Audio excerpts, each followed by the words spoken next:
You were like, I want to get a shirt. And I thought you were going somewhere with that. I'll pay for it in a little bit. Maybe I'll just detach the microphone, set it to my AirPods, take the piss during the show, and come back. That'll be a new one.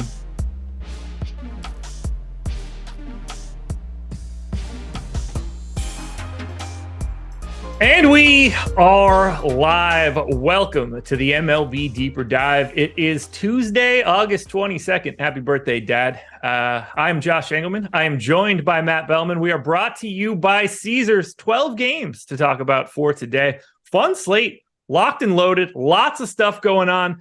Not the best pitching slate in the world. I think there's a lot that we can talk about because there's a lot at the bottom that's kind of just gross across the board. I'm excited to break that down. But first, hit that like button, subscribe to the channel, hit the notification bell so you know when everything goes live. Follow us both on Twitter. That'll be a good time for you as well. Matt, what's going on? Nothing, man. How was your weekend? That's a great question. What the hell did I do this weekend? I guess good. It wasn't bad because I can't think of anything bad that happened. I guess I went out for a bit, went to watch Liverpool on Saturday. Don't remember any bit of Sunday. No, Saturday was awful. I got destroyed in DFS from start to finish. MMA, golf again, baseball twice, all of it sucked. So Saturday was awful other than Liverpool's win. Sunday, I was indifferent. What about you? How was your weekend? It was okay, I guess. I was supposed to be in San Diego for the DraftKings baseball live final. Sure. But my wife came down with viral meningitis. So, yeah, she got it from our daughter. No idea how. Crazy. So, could not go. Ended up finishing like 21st in the tournament. Very meh. And yesterday was my anniversary. So I've been kissing a lot of ass. 7 years. Yeah. So okay. Been kissing a lot of ass. I'm excited to break this slate down with you. I finally got a break. Well, happy belated anniversary since it was yesterday. I hope your wife is feeling better. Meningitis, no fun. Luckily not. I don't even know how you really. Yeah, definitely not bacterial. I don't even know how she got it. She is finally feeling better. She's back at work, so that's good. We're supposed to go to Mike Lawrence's city, Philly, this weekend for FanDuel's event. Not sure that we're going to make it, but either way, hope to do better than I did on DKs. But yeah, I like the weekends like you had, where it's like, I know it wasn't bad because I really don't remember anything. There was a time where I was going to try to pop up for that FanDuel MLB final, but not going to be possible for me. So good luck to you. How many seats do you have? 2. Okay, good luck to you. What's top? What do you have up top on FanDuel? I think it's 125 people with 500K up top. Okay. I hadn't looked at it in a while, so I couldn't remember. Well, good luck. It'll be fun. Thank you. Bring that one home. Yeah, it should be fun. We didn't know if we were going to go to Philly. If we went to San Diego, now that we didn't, we'd like to go to Philly, but who knows if that'll happen. But until then, I am really excited to hear your point of view on the slate. That being said, I kind of already know it because I listened to your show this morning. We did see you popping into chat. Unrelated, related to what you were about to be doing. The answer might be top spot. What is your best finish in a live final? I never was a qualified chaser. I think it's a bankroll destroyer. Agreed. NBA season, I just one night loved a lineup I made, so entered it in the qualifier, won, got hooked, got a few seats. I mean, as naturally it happens. Did not do well in the NBA, and then I did this one. So this is only my second one. Okay. Yeah, not really sure how I feel about them going forward because I'm not a big drinker at all, and these events are like all drinking. So they're fun, and you have a shot at $1 million. It's also really damn hard to win the tournaments. It's all pros. It's just hard. So I think you have to be in like a really, really comfortable spot in your bankroll to even think about it, to be honest. The alcohol piece is a bit of an issue because it's not just an open bar. It's an open everything bar. Right. The top of top shelves in my experience. And that was the real death sentence for me, sucking down, 15 Cavassiers by 4:00 in the afternoon. And all of a sudden I think my life is over. And I realize I've got 9 more hours to go. They make for long days. It's not just a keg of Coors Light in the back of a house like the good old days. You're allowed to drink whatever you want. Yeah, they're top-notch events for sure. I mean, I say that I'll probably try to get. I know the football one is $2 million up to first, so that's enticing. Sure, but yeah, like I said, I mean, just the overall we talked about this, I think, a couple weeks ago. Like, you're either first or you're nothing. Like, you really have to just be willing to throw money away. Yeah. Oh yeah, for sure. And like for the DraftKings MLB final, I mean, and I know what you mean in terms of qualifying. If you don't win the qualifier, you are losing boatloads of money over and over and over again. This DraftKings MLB contest was fantastic. That payout structure at the top was thick. I mean, you could finish fourth, fifth, or whatever. And they also did pretty good about it walking away from it.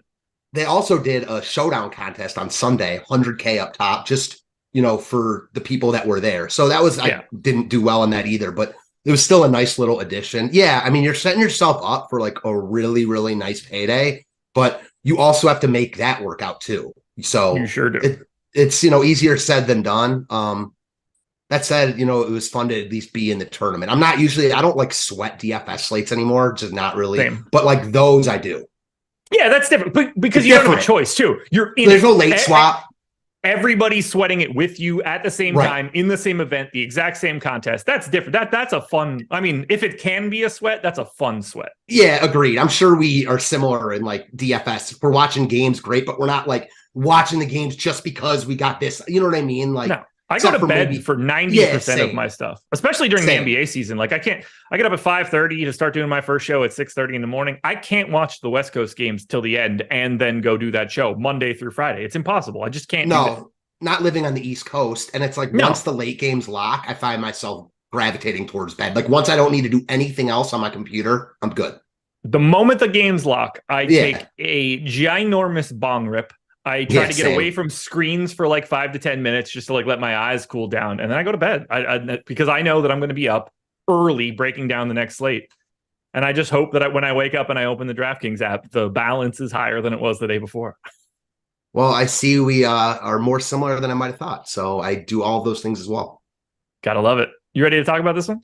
Yeah, man, it's a good one to break down. I'm with you on the pitching. Like with a slate with so many games, it's hard to feel really, really good about rostering two pitchers. It is. There's obviously I've got Giolito and Snell, so everything's going to be all right today sort of scenario. But then after that, in terms of names, you start really doing some dumpster diving. So we're going to get into it with the New York Yankees taking on the Washington Nationals. 4.7 run implied total for the Yanks, 3.5 for the Nats. Carlos Rodon and Josiah Gray. I can't imagine you're all that interested in Josiah Gray. Add him to the list of random value options if you want to get to him. I think he looks like 10 other dudes that exist today. Carlos Rodon's the interesting one, though. 7,800 is a price tag you don't normally see next to his name.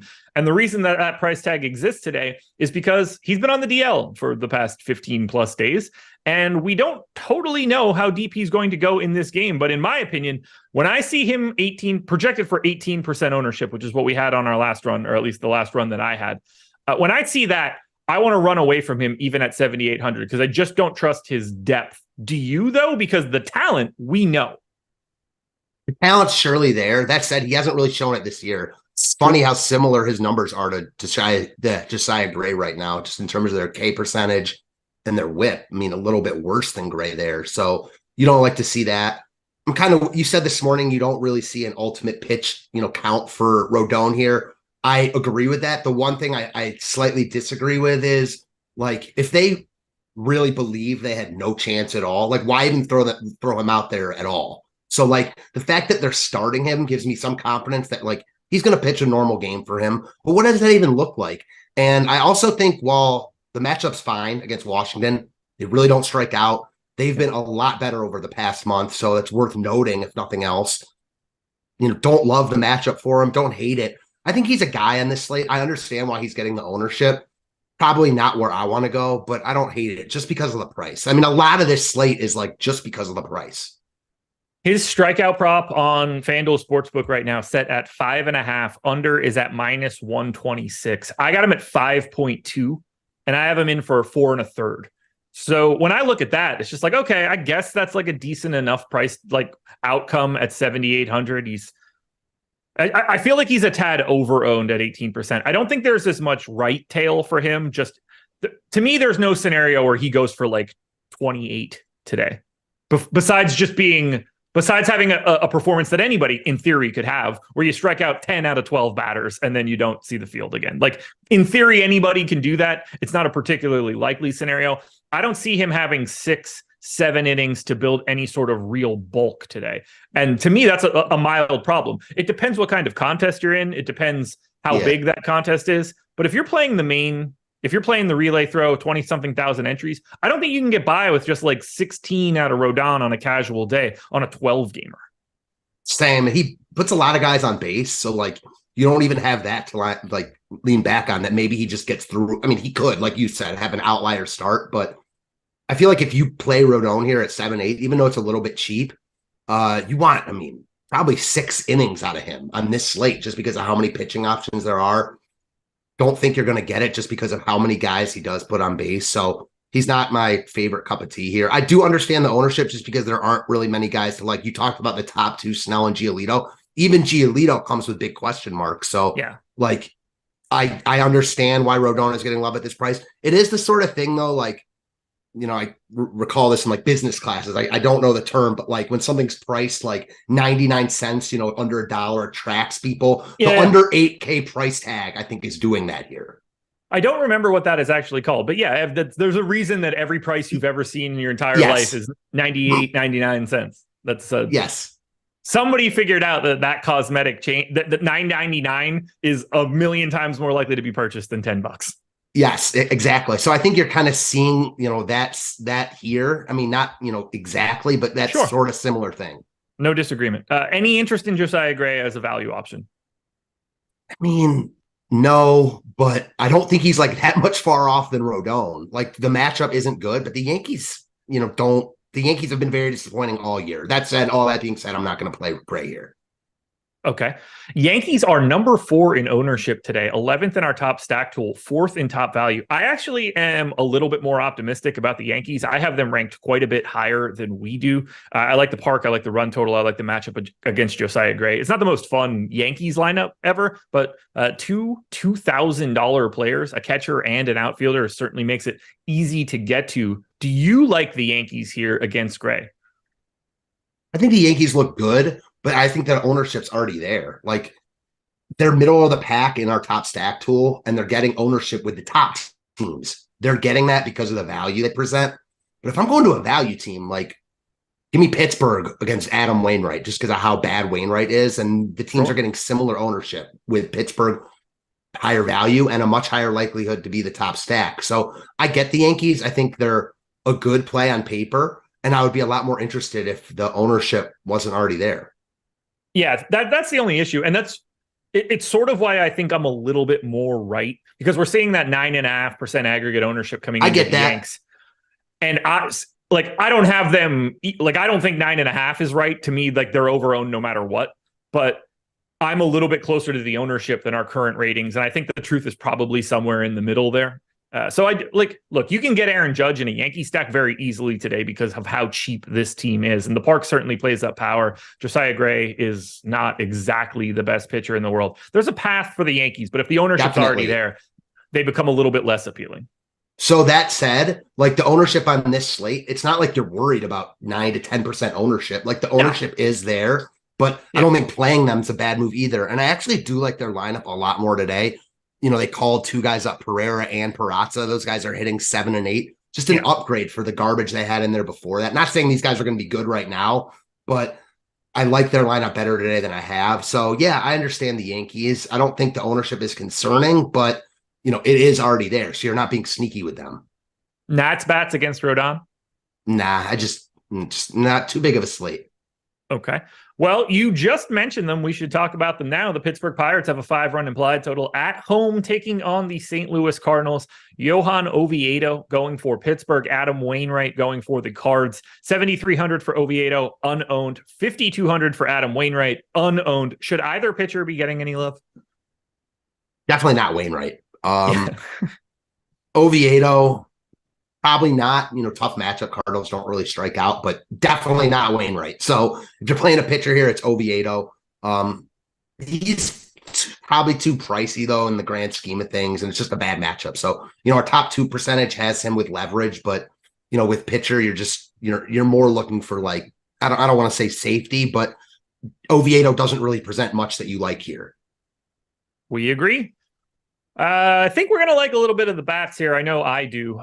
Number 4 in top stack. Number 1 in value today. Brian Reynolds, the most expensive bat in the Pittsburgh lineup at $4,800. Then you get to $4,100 McCutchen. And then there's nobody else, including my home run pick from the strategy show today, Jack Sawinski, who absolutely should have been in this lineup because he would have been the best play you could have gotten to. But alas, they didn't want me to be right, unfortunately for us today. What do you want to do here with Pittsburgh, the number 3 team in ownership, but the number 1 team in stack score? So they look good here. Wainwright he shouldn't even be pitching anymore for whatever reason. They're still throwing him out there with 200 wins. Who the hell knows? Right now, I think Pittsburgh looks pretty good. They're getting too much ownership. My biggest concern is I think they're going to get more ownership than this. Like, Wainwright is the new Corbin in the sense that people will just go out of their way to pick on him. And I get it. He's been awful. He doesn't strike anyone out. He had an okay start last time out because he got bailed out on a bunch of balls that were called strikes. Like, that's not why, but again, that can really change a pitcher's outcome in any given start. It happened to really help Wainwright last time out. I think the Pirates work as, value. And I heard someone ask this morning about, like, do they like Pirates better as a full stack or a mini stack? And I kind of agree with you. Like, you can play it both ways, because if you full stack them, then you get like really, really good pieces around them, basically everywhere. If you small stack them, you get that to a lesser degree. Yeah. Yeah, right. It's like if you full stack the Pirates, then you're taking sort of whatever pitchers you want and you're filling out with pretty high end one-off hitters if you want them. If you're just if they're the 3 in a 5-3, then you probably have the best part of a 5-man stack on the opposite side. That's beneficial as well. But yeah, they're so flexible. The only downside to the Pirates is the fact that righty power just dies so much in Pittsburgh. But against Adam Wainwright, I'm not really all that concerned with it because everything is power against Wainwright. He can't strike anybody out. He can't miss a bat. He is like, if his name was Jim Smith and they called him up, he'd never get a start again. Yeah, he's easily the worst pitcher in the majors right now. It's not even close. I'm gonna air him out here. I'm not even gonna give expected stats because that will cloud things to people. We can't say expected. 280 ISO to lefties. I mean, that is staggered. That's Barry Bonds. That's Yordan Alvarez every time somebody comes up. 11% strikeout rate, 4% swinging strike rate. Basically, the only way that you miss is if you like sneeze during an at-bat. It's not possible. Righties, 12% K rate, not good. 209 ISO, still as high level as it's going to get. 7% swinging strike rate. Basically, everybody hits everything as hard as they can every time he throws a pitch, so long as it's somewhere near the plate. Hopefully the Pirates can take advantage of that. I will say, though, going back, and I want to get your opinion on this, about like the Yankees versus the Pirates, because they're getting similar ownership. You and Adam talk about this a lot. Like, what does it look like when a team, does well, when a team scores 5 or 6 runs?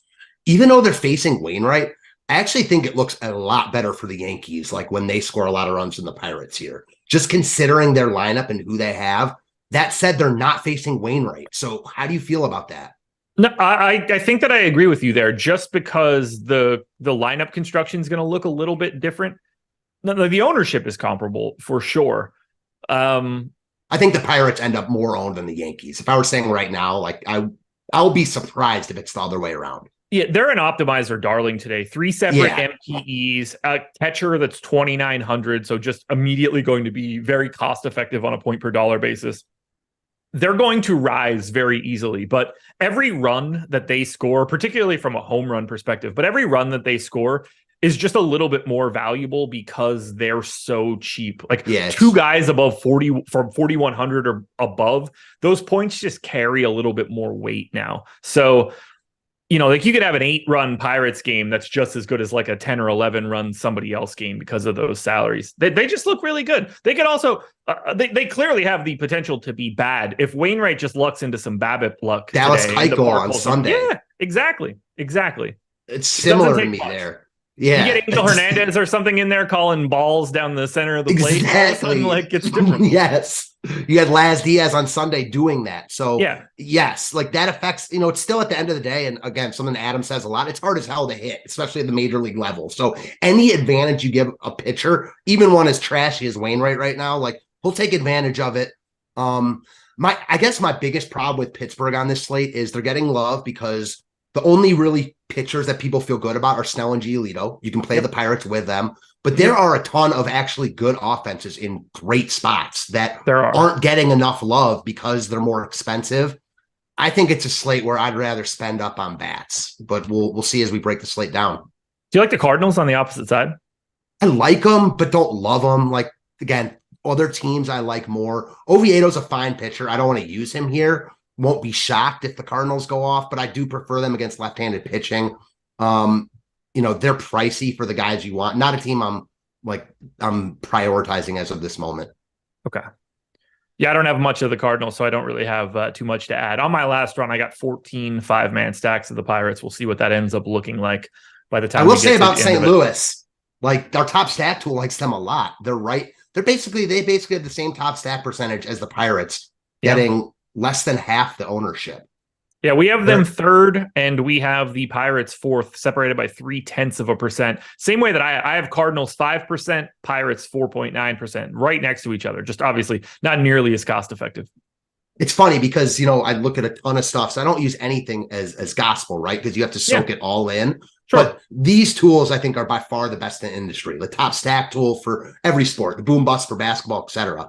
On Saturday, Tampa Bay stuck out like a sore thumb. They were in the second game of a doubleheader facing Patrick Sandoval, and they went nuts. Like, I didn't play them. I only had 2 lineups there. Hishbu took it down with a raise stack.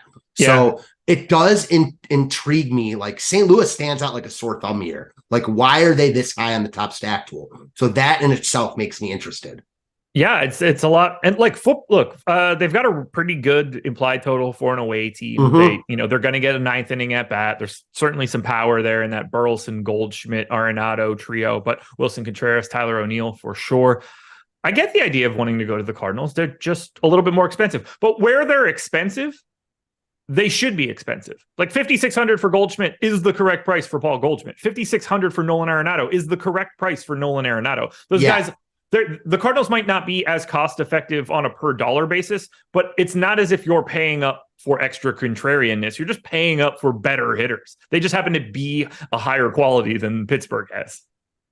If I were playing 150, based on this ownership now, they're getting 4.7%. I think I would have 10% St. Louis, double the field, call it a day. Yeah, I wouldn't mind it. I don't have it, but like on paper, if you're just looking at it, I would not mind having more of St. Louis. Fair. This next one is the one I'm really interested to get your thoughts on. Orioles and Blue Jays. 4-run implied total for the Orioles, 3.9 for the Jays. Grayson Rodriguez and Yusei Kikuchi. And we take it to Grayson Rodriguez. 6,100 here today against the Jays. 28% owned. That is the second highest ownership number on the slate. Now, I get why it's happening. 6,100 is not the correct price tag for the stuff that he has. What do you think about this spot? What do you think about Grayson Rodriguez? I love Grayson Rodriguez as a pitcher. And his talented, you guys have talked about him a lot this year. Don't need to say much on that. One of the top pitching prospects in baseball, has really shown it since he got sent down and got called back up. The strikeout stuff hasn't necessarily been there. He was really good in his last start against San Diego. But man, for me, like, this is a talent play on Toronto. Grayson Rodriguez getting so much love. I get it, but he's only getting this love because of his price tag. And I love going to spots like this. So I probably won't play Grayson Rodriguez here. I just think he's getting too much ownership compared to everyone else around him. And I do have interest in the Blue Jays bats, knowing they're a low probability to succeed. But when they do, like, they hit home runs. We saw it on Sunday against Hunter Green. Like, in a similar spot, another guy with a ton of talent. He's been in the major leagues a little bit longer, but he had been like impervious to letting up home runs. He allowed 5 on Sunday. That's what this Toronto lineup can do. I'm not saying they're going to do that because they did that on Sunday, but that's what they can do. And I like using some of that leverage against Rodriguez. That said, it's 12-game slate. There are a bunch of other teams I like. So I'm more on the Toronto side than Grayson Rodriguez, but like on paper, optimally, I think Rodriguez, I mean, to me, the optimal pitching pairing is Rodriguez and Snell. I don't really understand why Giolito's getting more ownership than them, but we'll get to that when we talk about that game.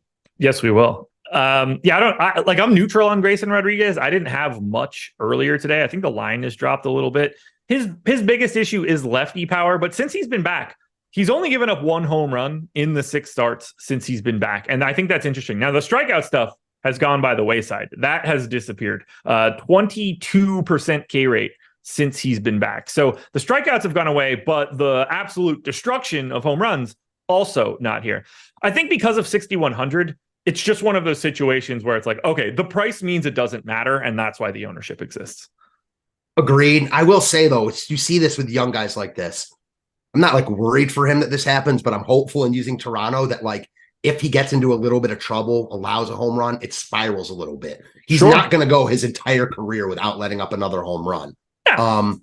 And again, I agree with you. Like at that price, he needs to get basically blown up for him not to make value, which can happen, but it can happen to anyone. So, based on price alone, he makes a ton of sense here. He's one of the most talented pitchers on the slate, given how the context of the slate and who's on it. And he's 6K or 6,100. Like, there's just no reason for him to be 6,100 and Bailey Ober to be like double his price tag or whatever. It just doesn't make sense. So on that alone, Rodriguez is a great play. On the flip side of that, though, just from like a, ownership leverage perspective, him being that cheap has nothing to do with how he's going to succeed tonight. It just makes him look better from a DFS perspective. So I guess I'm calling my case for Toronto. It's just a talent play. On paper, Rodriguez is the guy. Any Kikuchi? Looking at the numbers, I don't hate it. He's probably more expensive than I'd like, but he's got the fourth highest strikeout percentage on the slate. He's been good this year. I do prefer lefties against Baltimore. If I'm going to pick on Baltimore, it's going to be with a lefty. They're traveling back from a long West Coast trip. I don't care about that, but it doesn't help their cause. So I think Kikuchi's in the pool. I like him like way more than Rodon. I've got 7% right now. I like the $8,900 price tag. That's for sure. I basically have him and Rodon in the exact same amount of lineups right now. Rodon obviously more owned, so it looks better for Kikuchi, but I have them as basically equals today. Yeah, our top pitcher tool doesn't love Kikuchi here. He's getting about the ownership he should. Yeah. But I think he's a fine play. Again, I'm not like going out of my way to roster Kikuchi right now, but if I land on him, I won't be upset. Do you like the bats here? Do you want to go to the Blue Jays on the opposite side of that ownership for Grayson Rodriguez? I have interest there. They're really low in our top stack tool. So this is one where it's like, man, it's really hard for me right now at this moment to like use them over a St. Louis because, I think there's kind of similar pricing. St. Louis is so much higher in the tools. That said, you're getting the added leverage of going against the chalky Rodriguez. So yeah, I think Toronto's in the pool for me. Based on the tools, they don't look good, though. Like, they look the same as Washington. That tells you all you need to know. Yeah, 16th in top stack for the Blue Jays, 22nd in top stack for the Orioles. It doesn't appear that a lot of people are going to be trying to get to either one of these teams. 2% ownership for Baltimore, 1% ownership for the Blue Jays. I do think the Blue Jays are interesting in the large field GPP just because of the amount of power they have. Like, they're the kind of team where all of a sudden, if they have 4 or 5 like solo home runs, you immediately just have a 5-man stack that is viable. They have that raw talent. 3.9 run implied total for them here. Tricky against Grayson Rodriguez. It seems like the betting market is a much bigger believer in the youngster. I've got nothing else here for Orioles and Blue Jays. Tricky game though. Yeah, you're kind of throwing projections out the window to play Toronto, which is never ideal. Doesn't mean it won't work, but like I'm not going to sit on here and say like they're the best stack on the board or anything like that. Yeah, like 3% top stack. Call it once out of every 30 days. You tell me once a month the Blue Jays batch just wake up and mash somebody real. That makes sense to me. Agreed. And like the thing is what you said, when they go off, they hit home runs and no one's going to be there. So that's just like a feather in their cap, if you will. Yeah, every home run you get from the Blue Jays today, if you have that stack in a lineup, you're jumping leaps and bounds over top of people when they happen. Mm-hmm. Alrighty, folks, schedule for the rest of the day. It is simple. MLB Live Before Lock coming up next. They will take you all the way from 6 o'clock until 7 p.m. That is easy. That is how we're handling this lovely Tuesday, this lovely 12-gamer. You guys should also just simply sign up at BetMGM. I know we're going to talk about Caesars in a little bit, but I am not going to be specific about the sports books that I tell you should sign up at. You should sign up at all of them, because they're giving you free stuff. That is the benefit. If they weren't giving you anything, I would sound like a total jerk telling you to sign up for all these places if you got no benefit for it. But BetMGM is going to give you up to $1,000 on your first bet. So you put your first bet in. Let's say you put $1,000 down and it wins. You do nothing else. That money is just in your account. You don't have to, you can ignore the fact that you ever signed up for a deal, because now you just have all of that money. But if it loses, you get that $1,000 back in bet credits. Now, if you happen to only put $500 down on your first bet or $100, that's what you'll get back in bet credits if it loses. It doesn't get much easier than that. If you're in a situation where you can sign up here, a legal sports betting state where you've never signed up at BetMGM before, do it. Take advantage of the free money. It's not going to exist forever, and free money is the best kind of money. Plus, you get a month of Stochastic Plus Platinum, so it's even better because we've got the NFL coming up. For the final 2 weeks of that month, you'll have NFL access. And I think that might be what you want. So sign up at BetMGM and then sign up at Caesars when I talk about them in 15 minutes. Guardians and Dodgers.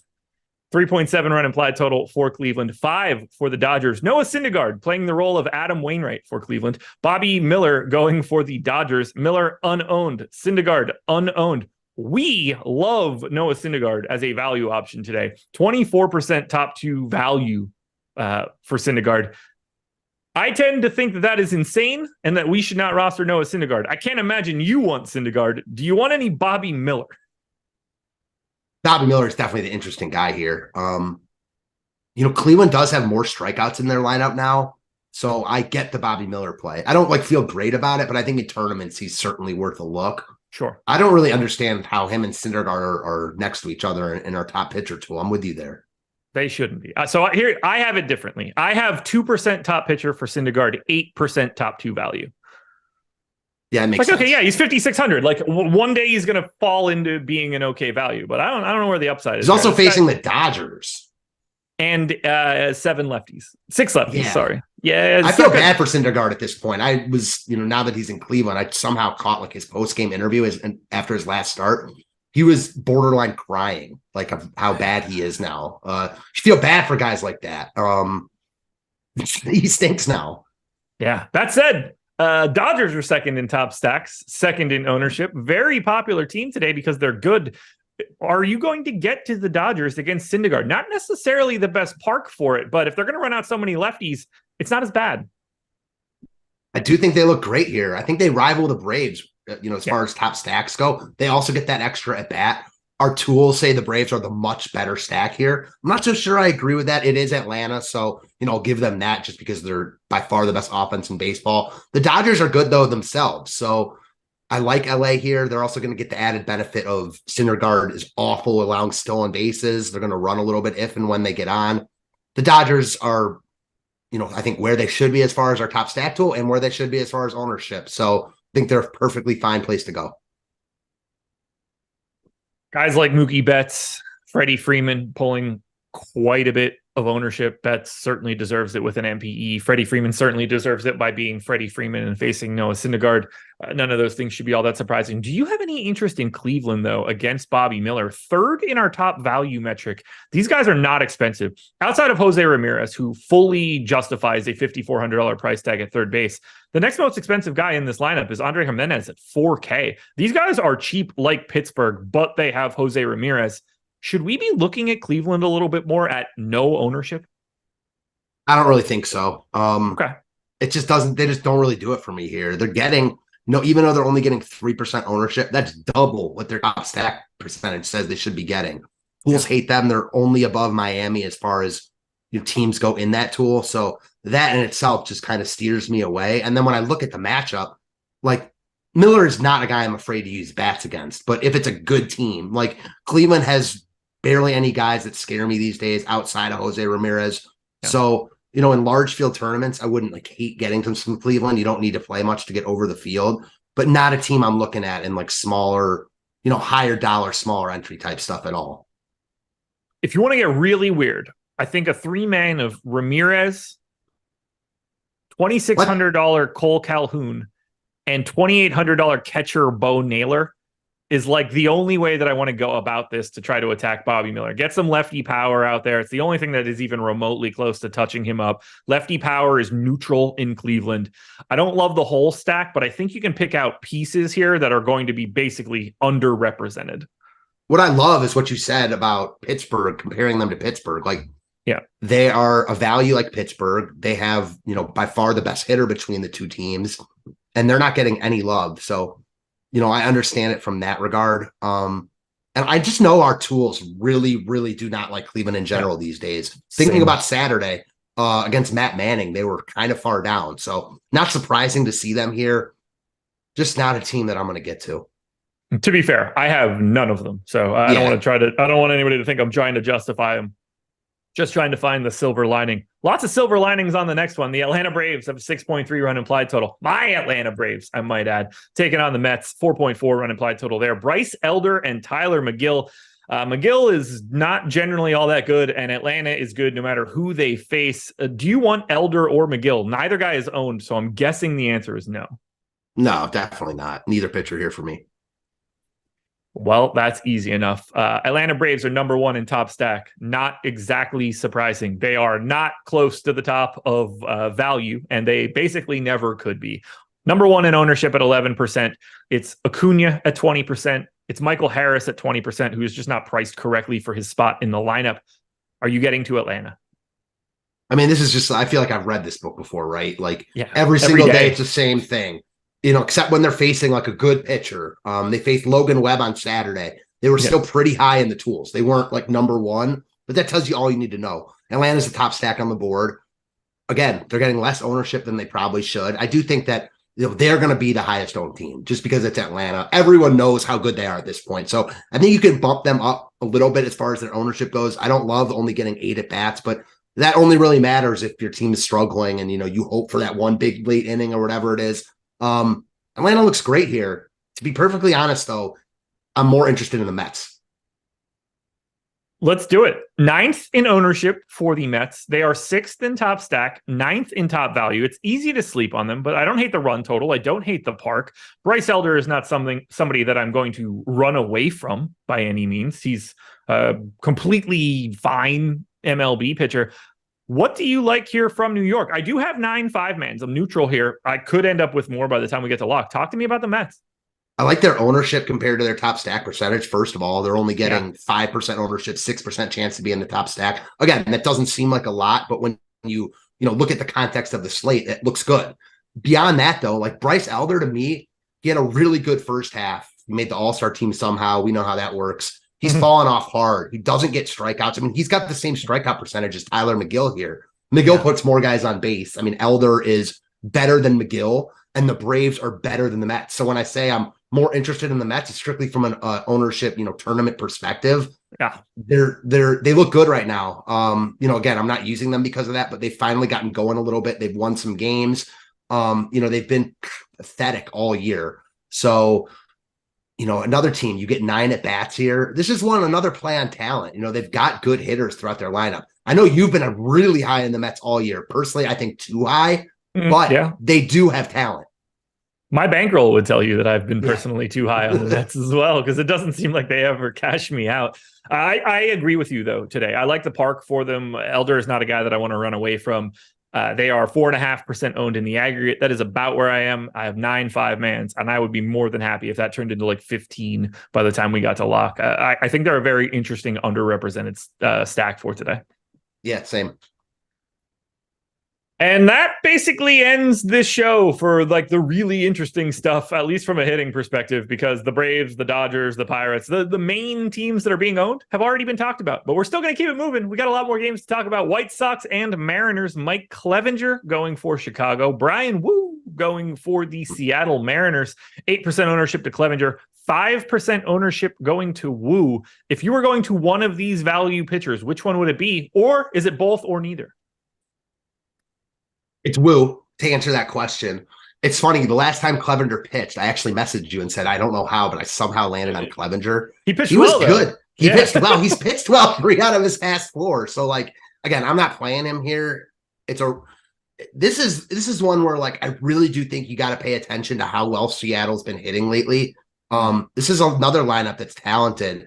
They have 10 plus hits in like half their games this month. It's the hottest offense in baseball. It's not a particularly good spot for Clevenger, except that they do strike out a lot. So, again, I'm not going to play him here, but there is a path to success there if you want to look at it that way. Brian Wu is really interesting to me. The context of the slate says that he's a great play at this price point. Our top pitcher tool really likes him with 11% chance, only a 5% ownership. I'm worried about the pitch count, as you mentioned this morning. I think that's a legitimate concern. I'm surprised he's so high in our tools, to be honest. I mean, the only answer to that is that we are not worried about his pitch count. Fair. Like, totally that's just fair. If he wasn't on the DL and was just making a start, then everything would make sense because he's 7,600 here against the White Sox, and I would get it. I am a bit more dubious. He's not a guy that I'm going to get to today because I look at him in the same way that I look at Carlos Rodon today. The price tag works. I just don't know how long he's actually going to be out there.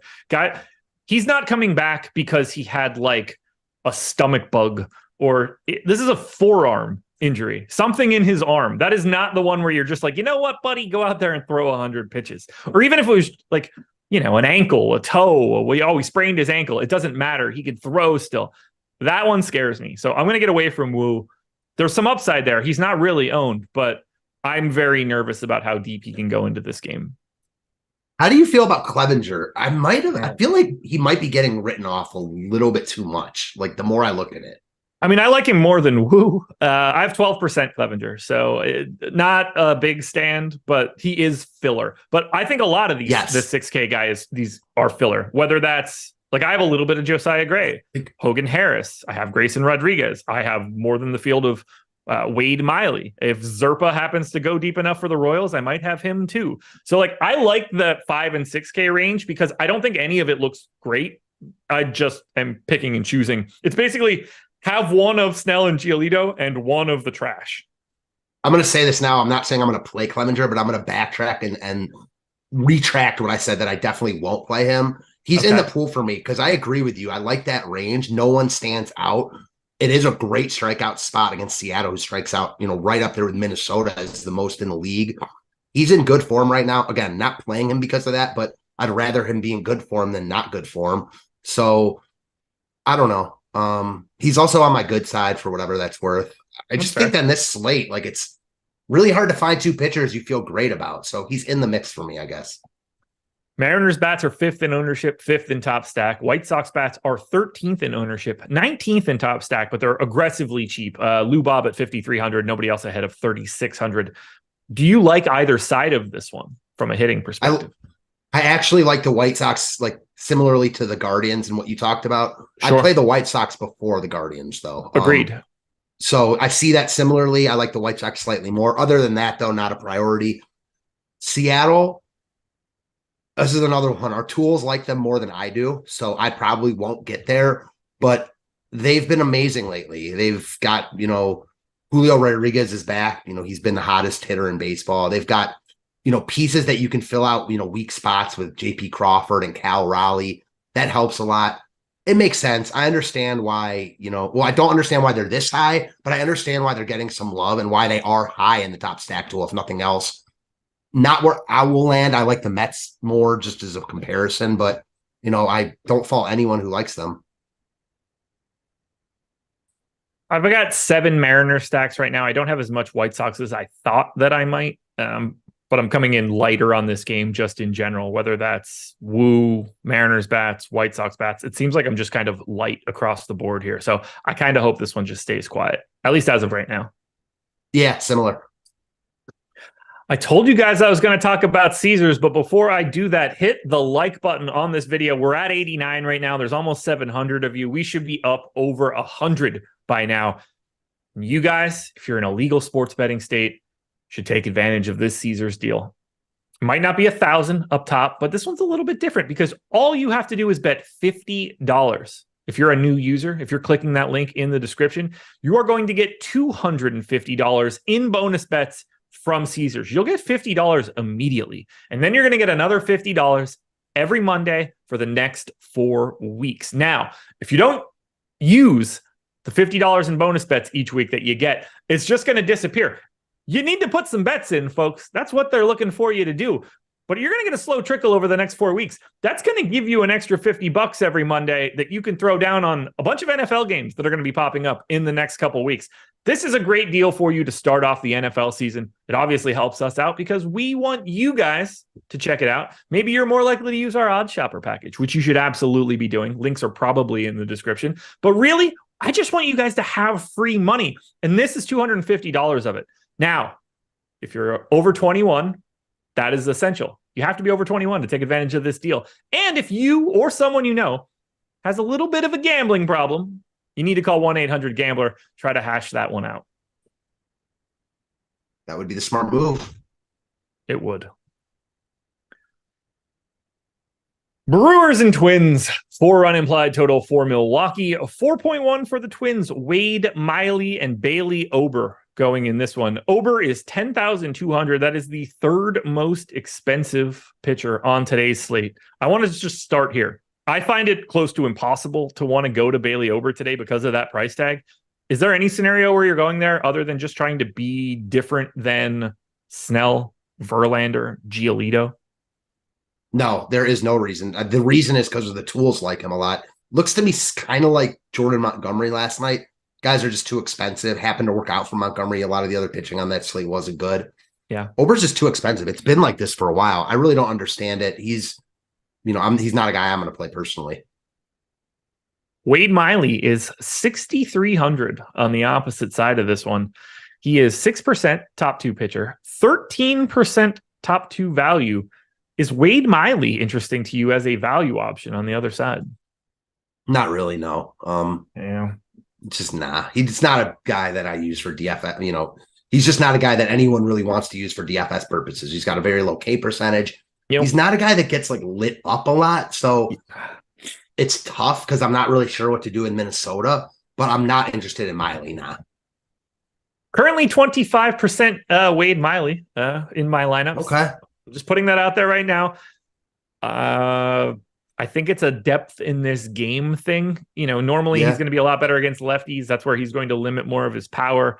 It appears we're only going to see one of those lefties in the Twins lineup, but he doesn't get aggressively bombed. 178 x ISO against righties and no strikeouts. That's not great. But a 300 regular WOBA, a 329 x WOBA, he seems to just not get aggressively bludgeoned. That helps me a little bit. Do I like those kind of guys? No, not at all. I need to be on the right side of BABIP in this one. I need to hope that the balls just simply find fielders. But for right now, he's a part of that like crop of dudes in that 6K range where I'm just kind of taking a bite out of all of them and hoping that one or two of them end up being the guys that are relevant because there's so many expensive bats that I think I'm getting to Wade Miley by default. And it's not crazy to expect that either because that's what he's done his whole career. So like I understand it, given the options. I think he fits right in that, 6 to 7K range. Like, especially with all these guys that we're talking about, if Rodriguez fails, like all of them look infinitely better, all those guys in that price range. So that in itself, has me more intrigued with someone like Miley. He's a professional pitcher, so I understand it from that regard. He's definitely not a guy like going out of my way for or needing to roster or anything like that. By the way, under 4.5 strikeouts, minus 164. The betting markets don't exactly expect him to hang the stats that we need. To your point, though, just real quick, to your point, he's only allowed more than one home run once this year. Yeah. I just need him to stay in there. I need volume, if anything.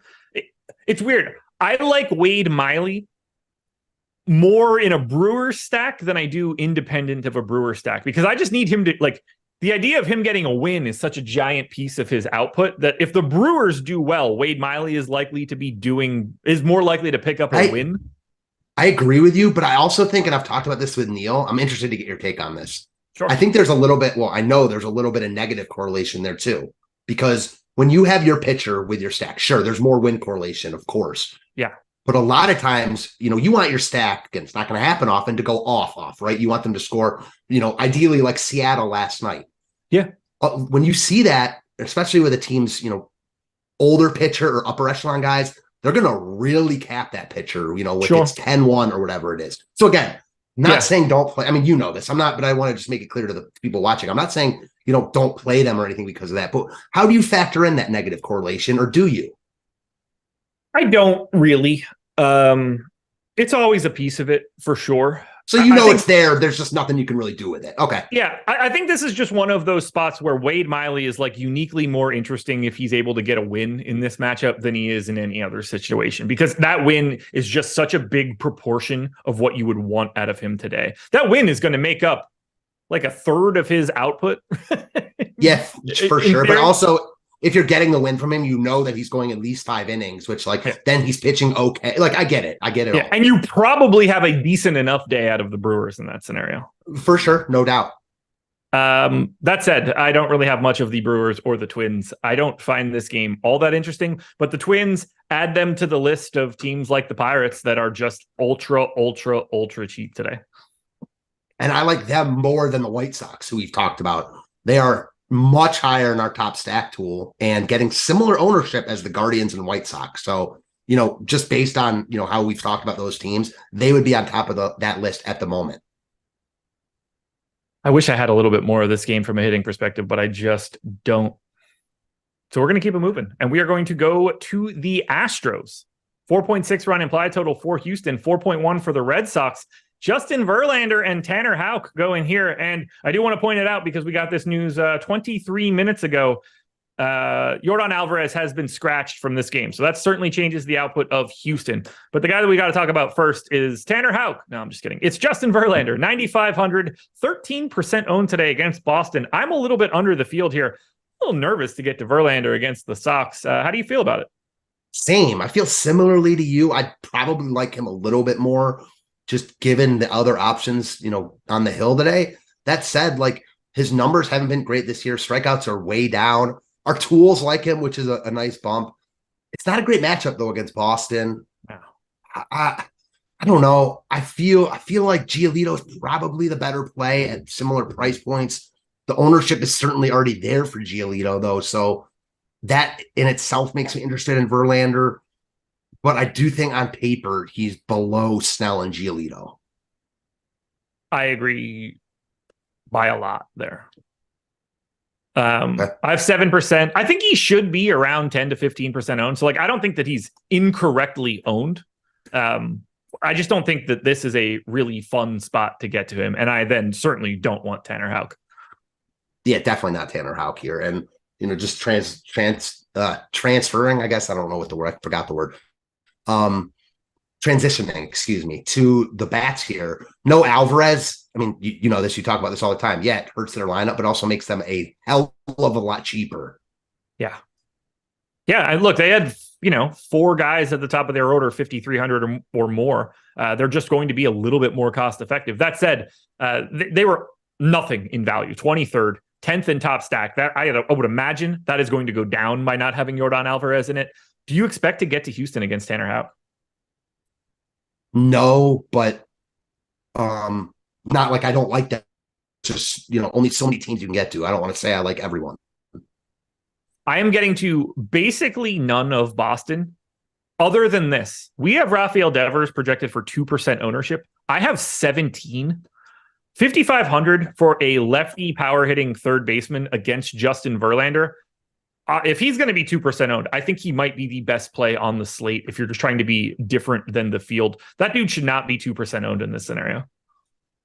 No, definitely not. He should basically never be 2% owned, but especially in a matchup like this. So I'm with you. He looks like an elite one-off where you're not talking about stacking Boston, but, maybe in that Pittsburgh stack where you can get that wherever, whoever else you want to differentiate yourself there. Anything else here for Astros Red Sox? I don't think that this is that interesting of a game to talk about. There's not enough ownership to make Boston really interesting on the opposite side of Verlander. And now it's just I don't want to take my stack against Verlander either. So tough game. Tough game. Yeah, because Verlander's not getting a ton of love either, so I'm not really thinking about that. I think the only spot that I'm like, I don't want to say scared, but that I could regret not getting more of is Houston. For sure. Do we have their new lineup yet? Yeah, I think it came out. Oh, yeah, there it is. Yeah. Okay, so they put in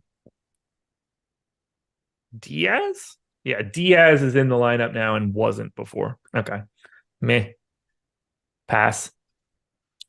All righty. Angels and Reds. I didn't get to talk about them yesterday because that game got nuked, but it's back. 4.9 run implied total for the Angels, 4.2 for the Reds. Lucas Giolito and Graham Ashcraft. Can't imagine we're going to too much Ashcraft, but I do believe we're going to go to some Lucas Giolito. 39% owned right now at 9,100. He's a little bit more owned than I was expecting. I like him. I do think he's the best pitching option today, combination of upside and price. But I am now well below the field on Lucas Giolito, 22%. What do you want to do with Giolito here? Because he is the chalk pitcher of today. I get it and I don't get it at the same time. Like, I get it because I don't really think like anyone on this slate deserves to be getting a ton of ownership, but there are pitchers that are going to be getting love because you have to roster 2 pitchers. And he does look a lot better than most of the other guys on this slate. That said, he hasn't been particularly good, so it's not like we're looking at his recent form being like, okay, he's really stepped up since joining the Angels. He has one good start since getting traded. The tools really like him, and I got to believe a lot of that has to do with the matchup. Cincinnati, they're obviously leaving the bandbox of a ballpark, and their lineup, while they had gotten really, really hot when all those dudes came up, they've surely slowed down, a lot of strikeouts there. It's still not like the easiest matchup in the world because Cincy, they still have young hitters with power and upside. But, man, I don't know. I just don't understand why he's getting so much love. That said, I really don't care that much about pitcher ownership just because there's so many ways to get different with bats. Completely agree. I wouldn't mind if I end up with more Giolito because I just love that price point for him today against the Reds. And there are a lot of strikeouts to be had. I got him projected for 7.5. The line right now is 6.5, juiced to the over -150. So I think I'm about right there. I think there's a lot of upside in Giolito. That said, if I only have 22%, I'm okay being half the field on the 40% owned guy, hoping that today is not the day for him. The thing that I do want in this game, though, would be the Angels bats. I liked it yesterday, and I like it again today. We have them 7th in top stack, 11th in top value. I have it 4th and 3rd. I don't know why we don't have them higher than 11th. It doesn't make sense to me. Shohei Ohtani's 6,500. The next most expensive guy in the lineup is 4K. This is Mike Trout's back tonight. Oh, do we get that lineup yet? No, but he got activated, and he was supposed to come back. Oh, yeah, actually, the lineup did come out. Sorry. Okay, lineup came out for the Angels 7 minutes ago. Look, here's the deal. Are they going to be as good of a value as I thought they were before? No, they're going to go down. But they're certainly a better top stack than they were because they just added Mike Trout back to the lineup. So if I liked them before, it wasn't because I was really excited to play more of Randall Grichuk, or whoever the hell he's being replaced by today. Right. So sign me up still for the Angels. Trout in. Awesome, but I'm way higher. I don't know why we had them as such a bad value today, unless we were assuming Trout was in. If that's the case, that makes a little bit more sense. Then they're not going to be as good of a point per dollar play, but I love the Angels. I like this park. I'm not super worried about Graham Ashcraft, and Shohei Ohtani and Mike Trout are just good. I have to assume it was because Trout was supposed to be back because I know yesterday he was supposed to get activated for this game. So I think it was in the works for a while. I didn't look at like projected lineups here or anything, so I'm not sure. But that would make all the sense to me. And yeah, I think the Angels look really good here. Ashcraft has gotten, I don't want to say like better. He's not as bad as he was at the beginning of the year. 8,400, you're certainly not looking at rostering Ashcraft, whichever. You're good. I think you like the Angels slightly more than I do. Like Angels versus Mets. How do you see that? I have the Angels ahead of the Mets in terms of my personal top stack score. Any reason why, or that's just how it shook out? Just how I think it's a power thing. So now this may change based on the new lineup. I don't have the new lineup in right now. I have what I had in before. I had them at a 191 aggregate ISO. Here are the ISOs that I have from Steamer based on the Angels lineup that I had. 185, 290 for Ohtani. Obviously, Trout's is 200 or something like that. 180 for Drury, 170 for Moustakas, 204 for Renfroe. The lowest projected ISO I had in this lineup was 152. To me, this is just a lineup with a ton of power with what had 4 or 5 potential lefties in a park that plays up lefty power. I just saw this as like a sneaky type of bandbox where the lefty power plays up for LA. I like that. But power plays up against Graham Ashcraft as a righty. 173 x ISO, only a 15% K rate. So you're kind of getting it from both angles against him. I like the run total. I wish they were on the road.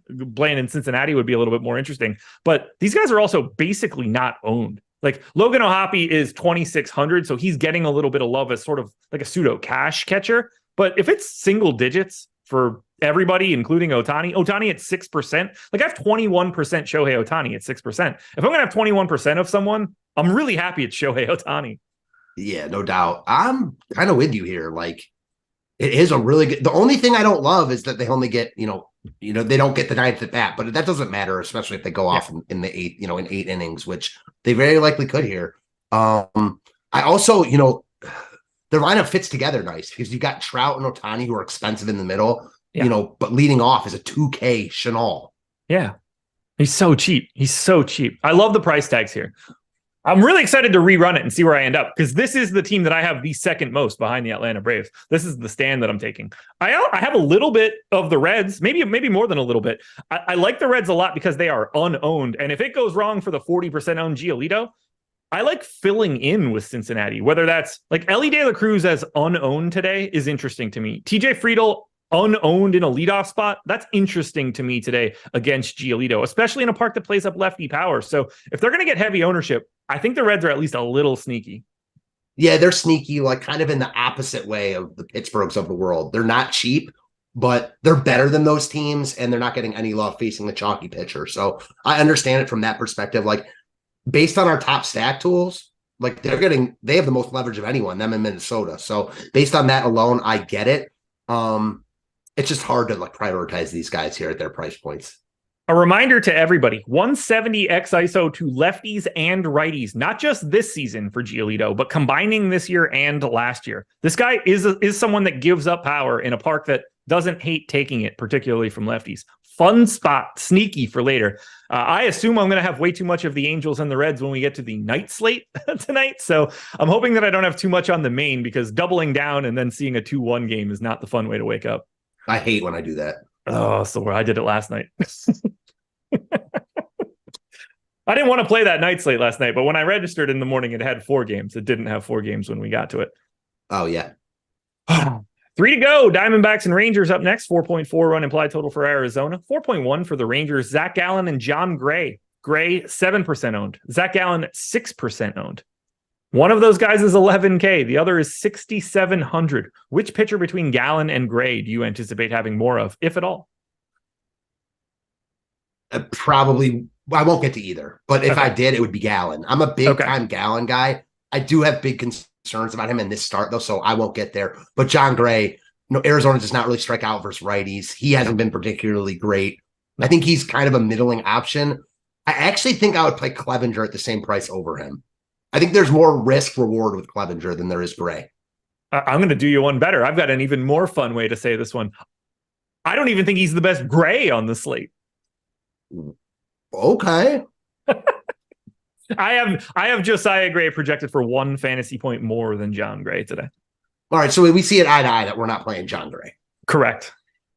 But yeah, I have more of Josiah Gray than John Gray, which makes me feel like I just kind of typed their names in the wrong cells. But Zach Gallen, I can't really get there. 11K is just too much for this spot. It's against the Rangers is a tough sell. The park helps. It helps to limit power, but I feel like you're trying to be a little bit too different. There's no scenario where you could look at this and think, I like Gallen more than Snell. And like, I'm just going to get to Snell between the two of them over and over and over again. Do I think the 23-6 in ownership is correct? No, I think it should be like 20-10, but even still, I think it's very clearly Snell. So I don't have much Gallen. That said, I don't want to target against Gallen for sure. I mean, like he's actually good. If you want to get to Semien or Seager, like there's individual bats to get to, but I'm going to avoid the hitters in this game. Do you like the Diamondbacks hitters against Gray. I'm assuming you don't really love the Rangers against Gallen. I don't love the Rangers against Gallen, but I do want to touch on them first. I'm a big time Gallen fan. I have been since he, was with the Marlins and got traded. So I think he's got great stuff leading the charge for NL Cy Young right now. There were big time warning signs in his last start, though. He faced San Diego. This is good because this is also about Angel Zerpa. So in his last start against San Diego, Gallen threw 100 pitches. His actual xWOBA allowed was 0.179.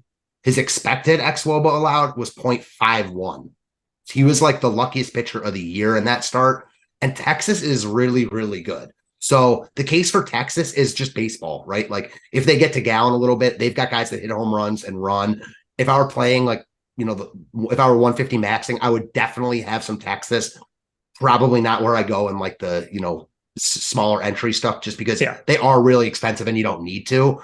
But they are interesting for me just because it's Texas and they're not getting any ownership. I feel similarly about Gallen as I do the Rangers. I think both of them look good from a tournament perspective. Ultimately, I won't land on either. If anybody's playing the 3-game early, Javi Baez was scratched for the Tigers. So if that matters to you, take advantage of it now. But you obviously have about an hour to fix that issue. Just wanted to let everybody know. Anything else for Diamondbacks and Rangers? No, I do think Arizona's a little bit interesting. Gray's not getting ownership, but they're good. So they're another one. Like they're a baseball play. They're really talented. I'd much prefer to pick on John Gray than I would Gallen. So there's that. This game. The Oakland A's and the Kansas City Royals. I honestly have trouble talking about it. 4.2 run implied total for Oakland, 4.4 for the Royals. Hogan Harris is allegedly the long man for Oakland. Fingers crossed. Zerpa is starting for the Royals. How long he goes is sort of up in the air. Allegedly, Zach Greinke is going to be coming in after him. I don't know what they want to do with Greinke at this point. Let's start with Harris. 17% owned, 5,900. Seems like the more likely scenario to... I don't even know if that's true. Would you rather play Zerpa or Harris? Let's start there. I think Zerpa. Okay. Even though I expect Harris to probably pitch more. First off, there's no guarantee that Harris is pitching. We've seen that a bunch. I expect him to pitch. But Zerpa, I don't know. I just got to read this stat to you also based on the Zach Allen one, because on the same day, and this is the last time Zerpa pitched, his actual xWOBA allowed was 0.363, and his expected WOBA was 0.275. So that's all you really need to know there. He was the least lucky pitcher in a while.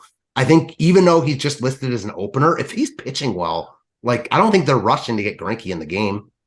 No, I don't know why they would. What are they bringing him back for? Maybe they just want him to throw an inning or two to see how he is. That's the part that I don't necessarily understand. I think Zerpa can throw 5 innings and then you just pitch Greinke for the 6th and 7th, and then he's back and you figure it out. This one's really weird. So I'm getting to Harris. I have 19%. I have 14% of Zerpa. I just don't know what to do with that information. I'm a little nervous that one of these two guys doesn't see the field, but there's nothing I could Zerpa's obviously going to do it, but I'm also nervous that he just pitches 2 innings and then it's Zach Greinke. Harris is okay, well, it's 8-0 and now they're not using him. Some situation there. Really weird game, but I think both pitchers need to be looked at. I agree with you. Very weird game. Both pitchers need to be at least dissected a little bit. That said, I think this is a game where I just hope it stays quiet all the way around. I don't want much of it. I definitely don't want the hitting side of it, although the Royals grade out a bit better than the A's, but I don't have much of it, and I'm not looking at it. Do you like either side for hitting? No, I'm surprised at how high Kansas City is in our top stack tool. I mean, they're top 10 right now, even in Oakland. Bobby Witt is a stud. You can get to him any slate. I don't like the full stack here, though, no. All right. Well, then you and I are going to close this one out. Keep your eye on those starters, by the way.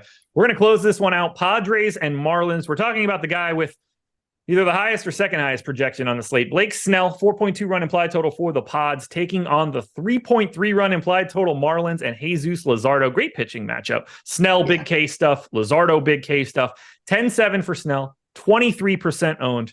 You going to Snell, I assume? Great park, great everything? Yeah, not getting a ton of ownership. I think he personally looks like the best pitcher on the slate. I think you can make the case for Giolito just based on prices alone. He's a lot cheaper. Compared to Gallen, I think Snell looks better just based on the matchup, and he's a little bit cheaper. highest strikeout percentage on the slate. He's been a dog, since he started off the season a little bit slowly. He's been an ace. So I think he looks great here. I don't think the matchup is like elite. Miami is probably better now than they were before the trade deadline.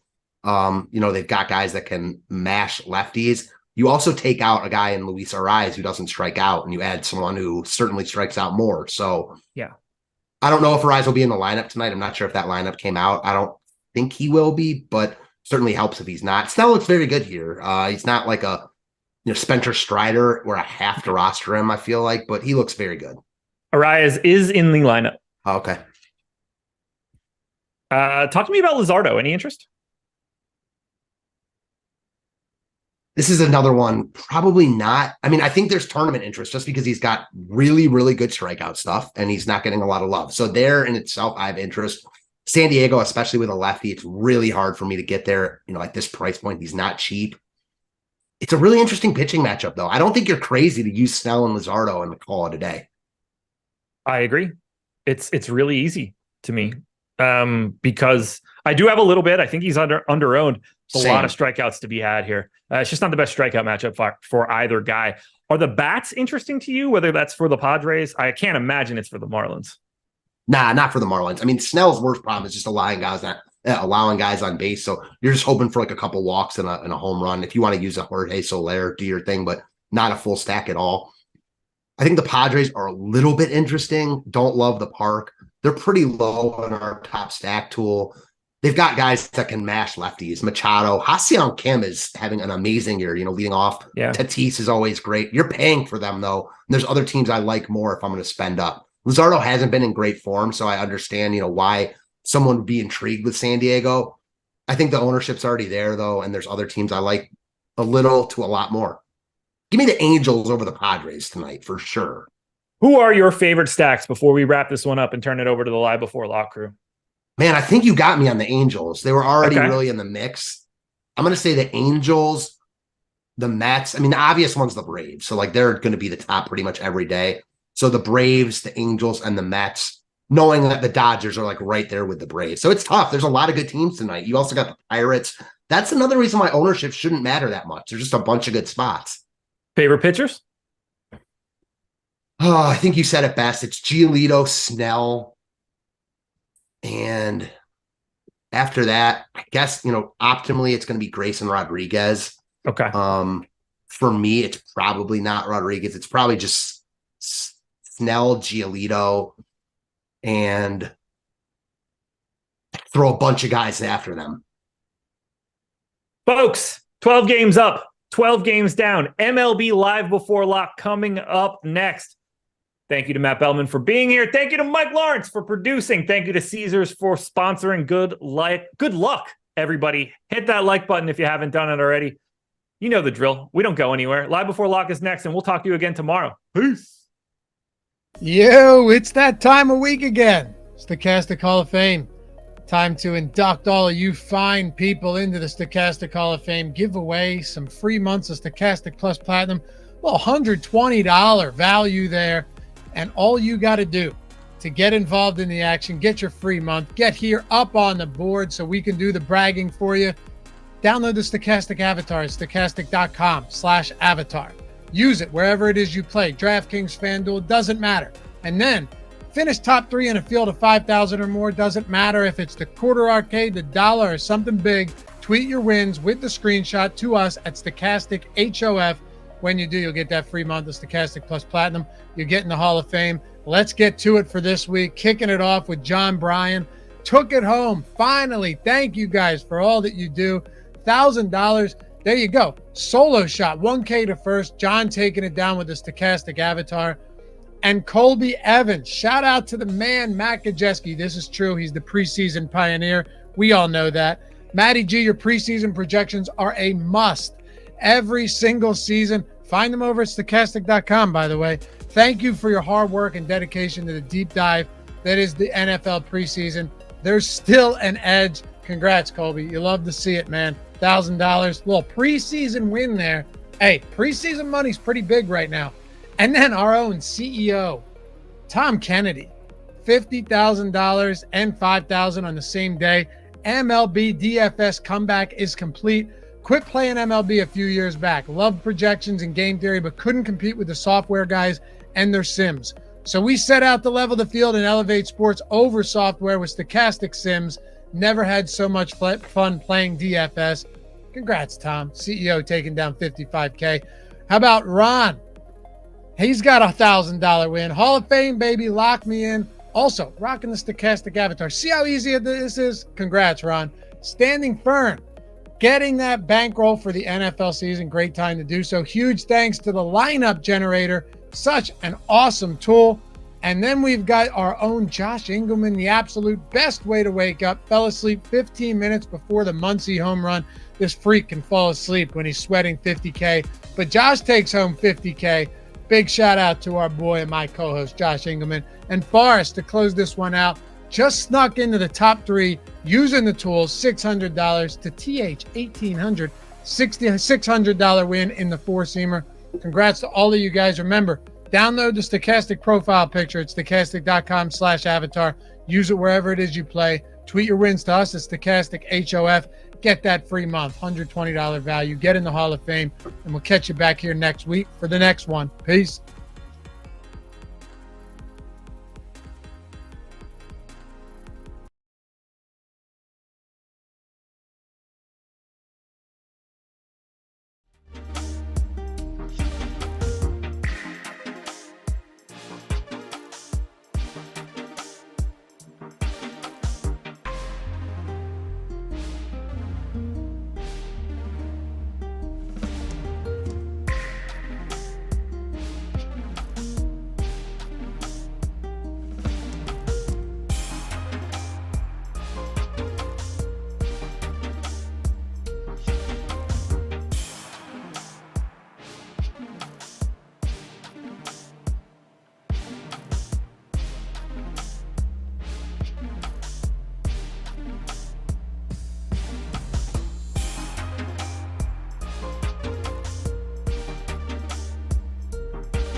Welcome to Stochastic MLB Live Before Lock. I'm your host, Neil Orfield. You can find me on Twitter at PlayerQDFS.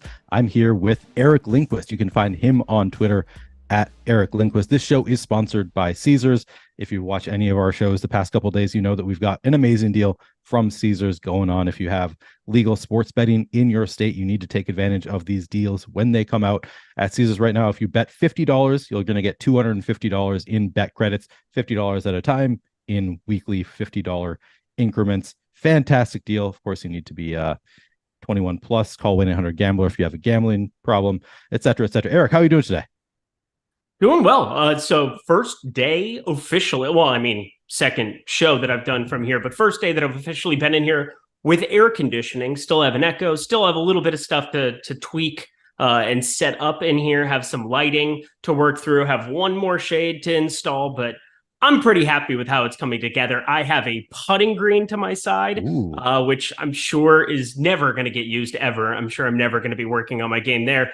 Got the TV set up, so things are looking up out here. Feel pretty great about the new setup. Just a couple of fine tuning things that need to get done. Yeah, the setup looks great. Are those all of your putters right there? Yeah, so I have a couple of different ones that I kind of go between. So I have like you've got a couple blades, couple mallets, and then there's actually what's called a putter ball, which is just this thing that it's like very, very impossible to tune up unless you hit it dead square perfect. I haven't been using that as much, but I wanted to round out the putter rack, and so it's just sitting there instead of in the trash. That is beautiful. So is one of these the putter? Like if you go golfing, I know that you're a big golfer, you were a collegiate golfer. Are these the putters that you use, or do you have like a different putter that you have that you bring with you?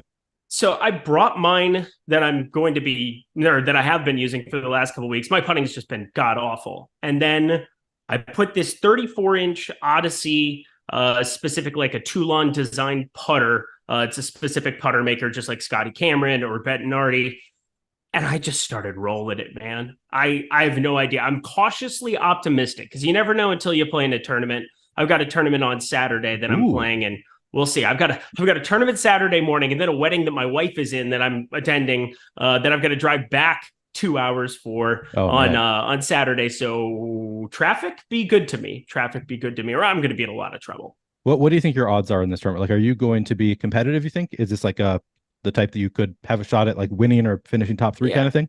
Yeah, so it's just like a men's club event. It's a Saturday, but it's at least playing for something. And I'm generally there's a lot of really good players, former college players that are there. It's me and then probably my best friend that are the best players in the club. And then there's a couple of the local guys there too, up in that are just extremely talented in Southern California and just have a ton of ability as well. So it's gonna be competitive for sure. You got to shoot a number. You got to shoot a couple under at least to be competitive in these things. And generally, if it's nice out, 65, 66, you better be firing something in that range if you expect to win. Okay, so it's a pretty competitive tournament. It's not like you're going to run away with it because you were a former collegiate golfer. Like there's going to be people that are on par. That's fun. That'll be you'll have to let us know. It's fun. I mean, there are so many talented players now in the world. I mean, dime a dozen at this point in time. Everybody can hit the ball pretty decently. For me, that's really the thing that I do very well at this point in time. And if I get a putter to show up, life could be very fun. So, but yeah, that's been the missing ingredient for years. So again, really? Cautiously optimistic. Yeah. Well, if you just buy one more putter, I think that is all you need to do to solve your issues with putting. Just have as many putters as possible. Yeah, I don't have a lot more room. I don't have a lot more room there, but I think the solution is always to buy more stuff, right? Of course. That's really the only golf clubs. You used to get them for free in college, and now when you pay for them, it causes pain. Like it causes pain and suffering because this shit is expensive. So you gotta really want it at a certain point. And for me, I've had the same irons for 7 years. I can't get rid of them. These Titleist irons, and they're just perfect and everything I want. But I've gone through probably like 30 putters in the last 6 years, just searching. But do you break them? Do you just get angry and like break them over your knee? Is that what's going on? Never broken a club. No. All right. Oh wow, never. I'm so calm. You would be able to know that on these shows. Good point. I can see your demeanor. Totally calm guy. I'm sure it's just like. I just wanted the club to be with its family in the woods, Eric. It's not wood. Yeah, that makes sense. Pat Fitz asking, how come nobody from Stokastic has gotten back to me about the Hall of Fame? I think Pat was in this morning show. I know that he qualified, if I'm remembering correctly from this morning. Did you tweet your win at Stokastic HOF, Pat? If you do that, and then follow up. If nobody gets back, you just email support@stokastic.com. They get back to people within like 24 hours at the latest. I think they're pretty responsive. So, but if it was just today, like it does take sometimes like a day or two. So just email support if you have not already done so. But yeah, you're usually going to, if you don't hear back, you just need to email support. That is really the way to get through to the Stokastic team. By the way, if you haven't yet done so, please do hit the like button on this video. Are we past 100 likes to get there on the last show? Oh yeah, we're at 173. If we get to 200 likes, that would be fantastic. Maybe then Eric will show off one of his putters for us. I don't know. Are you ever gonna putt for us on stream? Don't ever ask questions about to Eric about questions about himself. Time is precious. I will take however long I want to tell whatever stories I would like to. You can do the same when you're hosting a show or when you're an analyst on a show, sir. Your shows, you can take your time too. Here's the beautiful thing about Live Before Lock is time really isn't an issue. Like we're basically just hanging out, reacting to news, getting questions. Like they already did the whole game by game analysis. They did everything they need to do on the last show. We're mostly just hanging out. I mean, at least that's my approach to Live Before Lock. It's just like, yeah, we'll take the questions as they come. We'll get the occasional super chat. We're just gonna answer any questions people have, but like we don't really have the time constraints because we're not going game by game. So it's really pretty easy for us to talk about whatever we want to talk about. And hopefully other people also enjoy hearing about Eric's golf. I know that a lot of people out there are going to be curious to hear about this because it's Eric's background. It's his origin story. He was a collegiate golfer or cat. Some people say it was just a caddy story. Fuck. There are people out there who will say that Eric was just a caddy. He wasn't actually on the golf team. And, I don't have proof one way or the other. It's just a thing that I've heard. All right. Should we get into the slate though? I mean, I suppose we should talk about it. Even though they went game by game, they probably want to hear your thoughts on some of the pitchers, some of the bats here as well. So let's start here. I'm going to move back to it. We'll start on DraftKings. We're going to start by talking about some pitchers. Does that sound good to you? It sounds fun. All right, let's start by talking about the high end range at pitcher. So we've got, let's go anything triple digit. So we got Blake Snell, Zach Gallen, Bailey Ober. Those are only three hitting the triple digits here. Who's your favorite? How would you rank those three? Well, amongst the top, I think the guy who's just pulling no ownership that I have a ton of interest in is Zach Gallen. Going up against Texas, it's obviously a very scary spot. 117 WRC plus against righties this season for the Rangers. That puts them third in baseball. But Zach Gallen is that dude. He's been that dude since he got in the league. I've been pretty excited to back him. I've had him in Dynasty forever. And pretty much anything that I do from a DFS perspective, where he always ends up underowned because he's got just a 26.1% K rate. And for all intents and purposes, it's an overspend, especially in a difficult spot like this. But then the ownership just comes plummeting. You've got 5.9% coming in on him. You got Blake Snell, who obviously makes the most sense. He's got the highest top 2 percentage. I'm still going to be mixing in Blake Snell. He's still showing up for me quite a bit here. And then the 9K range, I just have far less interest in than everybody else, it would seem, on today's slate. So Zach Gallen is somebody that I like a lot, but Blake Snell, my highest owned pitcher as it stands right now. Okay, so you're a big fan of Blake Snell, big fan of Zach Gallen at low ownership. I guess it sounds like you're not too interested in Bailey Ober. It's just... I'm pretty interested in Bailey Ober in spots on shorter slates or in spots where, again, 24.6% K rate, but then you get all these lefties, you get switch hitters like Carlos Santana up there at the top of this lineup. You get guys who don't really strike out a lot in this Brewers lineup today. Brian Anderson, 30.3%, Willy Adames, 26.9%. Nobody else has over a 21.5% K rate in this entire lineup. That's 7 other batters. So I think it just has more to do with the opportunity cost of like, do I want to be playing Bailey Ober? Do I feel like I'm missing out by playing a Bailey Ober when there's comparable pitchers, I think, in the 8K range? So I know it's disappointing for you to hear. I mean, Bobby Miller, I just have an unbelievable amount, and we'll surely talk about him in the mid 8s. But I mean, my pitching exposure at the top is just basically Zach Gallen, Blake Snell, and then nobody else going down even to the 9K range outside of a little bit of Giolito, but I have far less interest than the field. Okay, so I mean, we've got that 9K range. We've got Giolito. So it sounds like you're not playing any Verlander, Jesus Luzardo. I think those are the only others in that 9K range. So it's just Giolito. Is this like a Batman situation where, or sorry, not a Batman, a Superman situation where Justin Verlander goes in the phone booth, comes out in a Houston Astros jersey, and just like starts being good again? Maybe, but I don't think so. 293 xWOBA, 371 expected slugging. Those are great numbers. That's what he's had for the season. But at just a 20.2% K rate against a Boston team that brings so many lefties. And now Tristan Cassis, I don't know why he's batting sixth today. He's been one of the best hitters after the All-Star break, but I guess Yoshida's starting to come on as well. Devers, Verdugo. And then, of course, the righties are no joke either. Story, Duvall. You pull a couple balls into the Crawford boxes, and it looks pretty good. So Justin Verlander, I really haven't been playing him all season long, and I don't really anticipate at 9,500 with actual double-digit ownership that this is the spot where I'm going to start. Malakar pointing out that Rowdy Tellez is out. I'm guessing that's not going to do enough for you to have interest in Bailey Ober.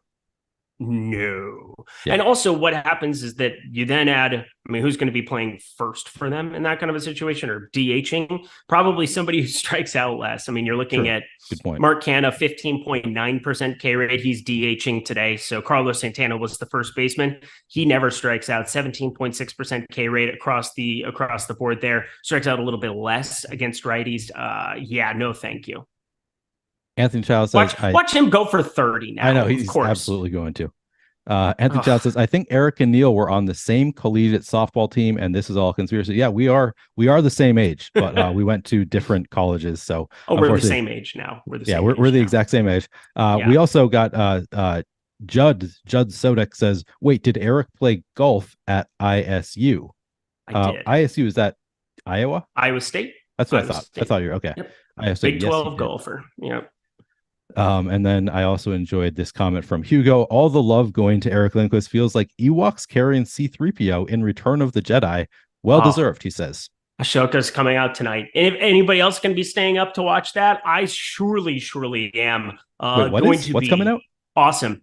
The new Star Wars TV series on Disney Plus. Oh, Rosario Dawson. She plays like a very famous Clone Wars character from the cartoon, and it is going to be epic, especially because we already saw her act as Ahsoka with she already showed up in I can't Clone remember what was that? Was she in Clone Wars? No, I think it was Mandalorian that she was in, but okay, yeah, it was one of them because I've watched all of them at this point, and now they all bleed together because there's starting to be some crossover. But Mandalorian, I think the tried and true, because I know for sure Baby Yoda Grogu showed up alongside of her, so okay, I had to be Mandalorian. I got to be honest, my wife is willing to watch Star Wars with me. But my wife does not love watching TV. So it's like whenever she's willing to watch something that I'm also willing to watch, I'm like, okay, I'll watch it with you. So we've started watching Star Wars from the beginning. So I've watched most of it. I don't love it. I think it's like stop it. It's okay. Like I know people are obsessed with Star Wars. I've watched it. I'm like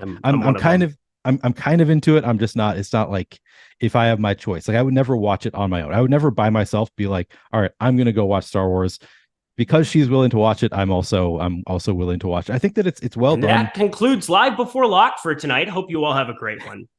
It feels like it was made for kids. I think that's really my problem. It's like there's no blood. It's like you shoot and then it's just like Neil. I don't know. Neil. It's just Neil. Yeah. Shut up. You're wrong. All right.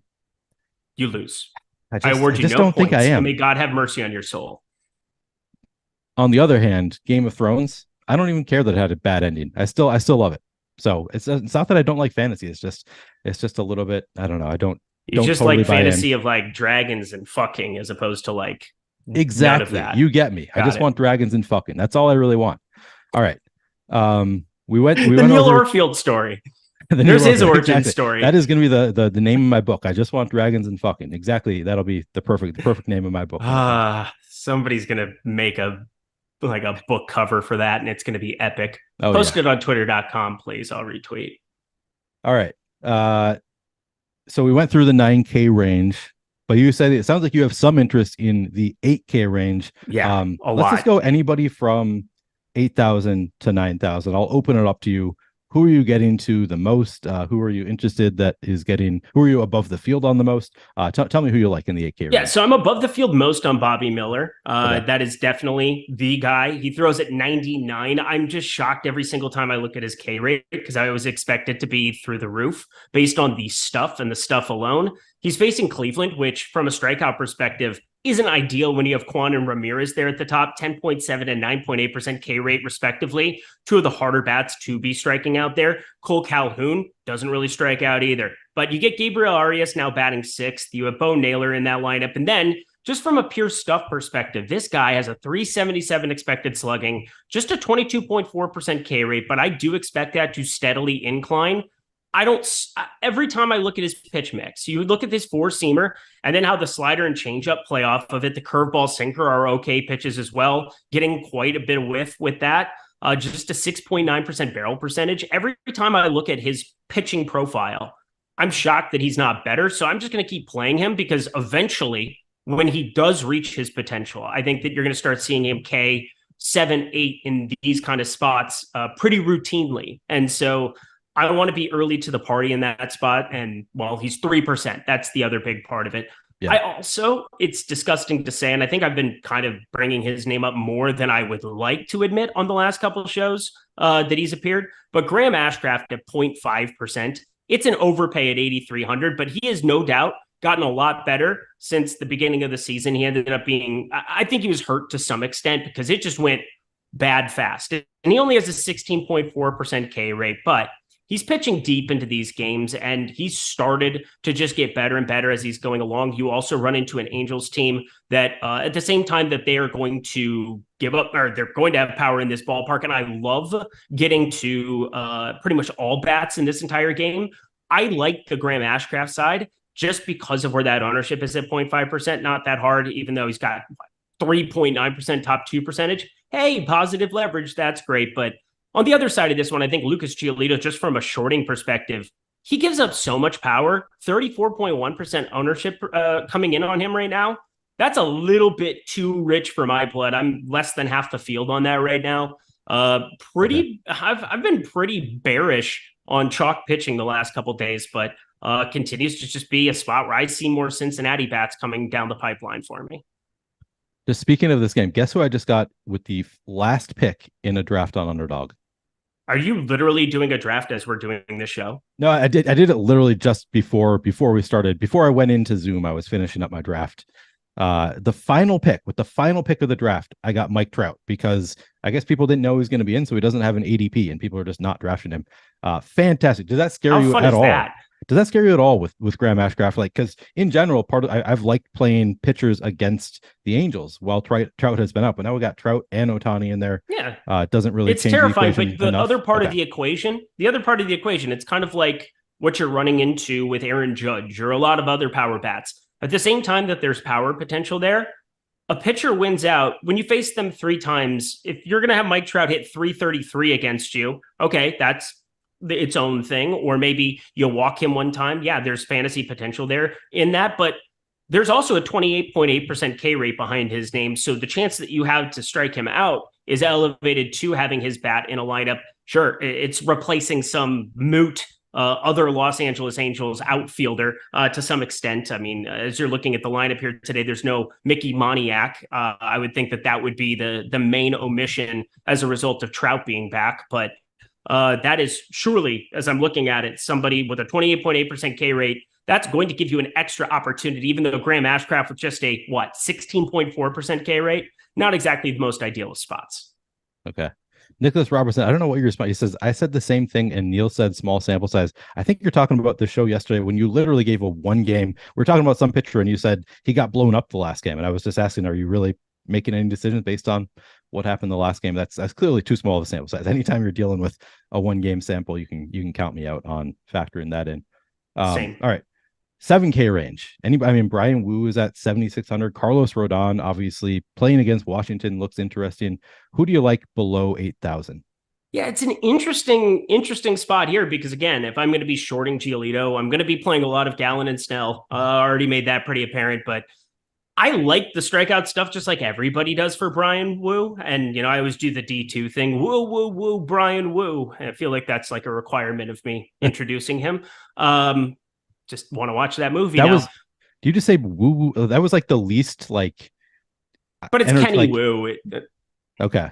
Like I feel like you didn't shout it, you didn't sing it, you just said woo woo woo. Like I feel like that's a name. Like Josh did the speak to my microphone. I don't want to be echoing chamber or something. That's I don't want to lose the people here, but I'm just a little bit worried about what we're going to see for a pitch count here. Obviously, you shouldn't be pushing one of your young talents like this. He hasn't pitched in 20 days. He was on the 15-day IL, and he did like a bullpen session, but that didn't really do a whole hell of a lot of anything. Wish we had seen him do a rehab assignment or have some indication of how many pitches he's going to have here. But he was only worked up to 90 was the most he had since getting back up there. I guess he had a couple earlier in the season, 93, but I can't imagine he's going to get beyond 80, 85 pitches here in this spot. I guess the opportunity cost isn't crazy here. A lot of the other popular pitchers are higher up the board here for me, but I really don't love getting to him there. And then I didn't even talk about Kikuchi earlier. That's somebody that at 8,900, I definitely have some interest going up against Baltimore, but he's about appropriately owned. And Kikuchi's never been my guy ever. But there's no doubt being a lefty in Camden, going to suppress power, definitely a good spot for somebody with a decent enough K rate. I think we just got confirmation that Zerpa is going to pitch tonight. Yep. Are you playing? So he's actually starting, which I find to be a little bit more intriguing to at least make that a option, because I think he was going to open this game, but he got extended to 84 pitches last time. He's flat 5K against Oakland. I'm going to have a ton of interest. Seems like an interest. And what do we have the ownership at for Zerpa? Oh, like almost nothing at the moment, but I'm going to wait for it to update, mainly because Greinke was assumed to be taking on more of a role. I doubt you get anything out of Greinke here in this spot. If he does appear, he's going to basically be a bullpen arm, but I do have Zerpa. I mean, that definitely changes the entire complexion of the slate for me, because now you get a guy against Oakland, third highest K rate against right-handed pitching. And Zerpa, is he any good? No, but there's at least some kind of strikeout potential there. And obviously you can't get into a better matchup in a better ballpark than Oakland right now. Yeah, that seems like a nice spot to go to, especially, I mean, you don't really see it with MLB all that often, like late breaking news being a thing to consider. And it's not clearly like to the same extent as NBA, but like it's a little bit of an extra bonus that we didn't get this news until just now. Maybe fewer people are going to click the button. So yeah, I like the call of playing Zerpa. Any pitchers that we haven't talked about yet that you want to talk about on DraftKings? And if not, we'll move on to FanDuel. God, I mean, there's a couple guys down here that I'm just getting a little of. Josiah Gray against the Yankees. There's enough strikeouts in this lineup where I can talk myself into trying to take that shot. Grayson Rodriguez is crazy popular, so we should probably talk about him. I'm just fine with it against Toronto to a certain extent. Don't want to go nuts with it, but yeah, I mean, it's just one of those spots where I'm going to get two pieces of the bottom of the board here, but nobody in a meaningful way outside of Grayson Rodriguez. And I bet some of that becomes Zerpa as I update stuff here for over the next couple minutes. Sure. Are you going to attempt to use the Sims during the show? Yes, I definitely am. I have not found that I'm able to do it. I can't do two things at once, and it's a little bit too like brain intensive for me. So I've given up on running the Sims when I'm on the show, which hurts me because I've had some success with it when I'm not on shows, but I can't do it. I can't do two things at once. I'm incapable. I wish I were better at multitasking. All right, let's move. I wish I was a baller. Wish I was a little bit taller. There we go. There's some singing. Listen to those acoustics in that studio, and Mike adding in. This is just you guys want to do a duet right now? Is that what you're thinking? Okay. No chance. All right, moving on to FanDuel. Looking at the top, we've got Blake Snell, Zach Gallen, Bailey Ober. Same trio are all over in the five figures here. Is it the same analysis for you? You like Blake Snell, you like Gallen. You're probably not playing any Bailey Ober. No, it changes. Bailey Ober. Okay. Oh, it is the same. All right. I'm trying to see if there's any. I mean, Carlos Rodon only 6,700 on FanDuel. What's your level of interest in Carlos Rodon?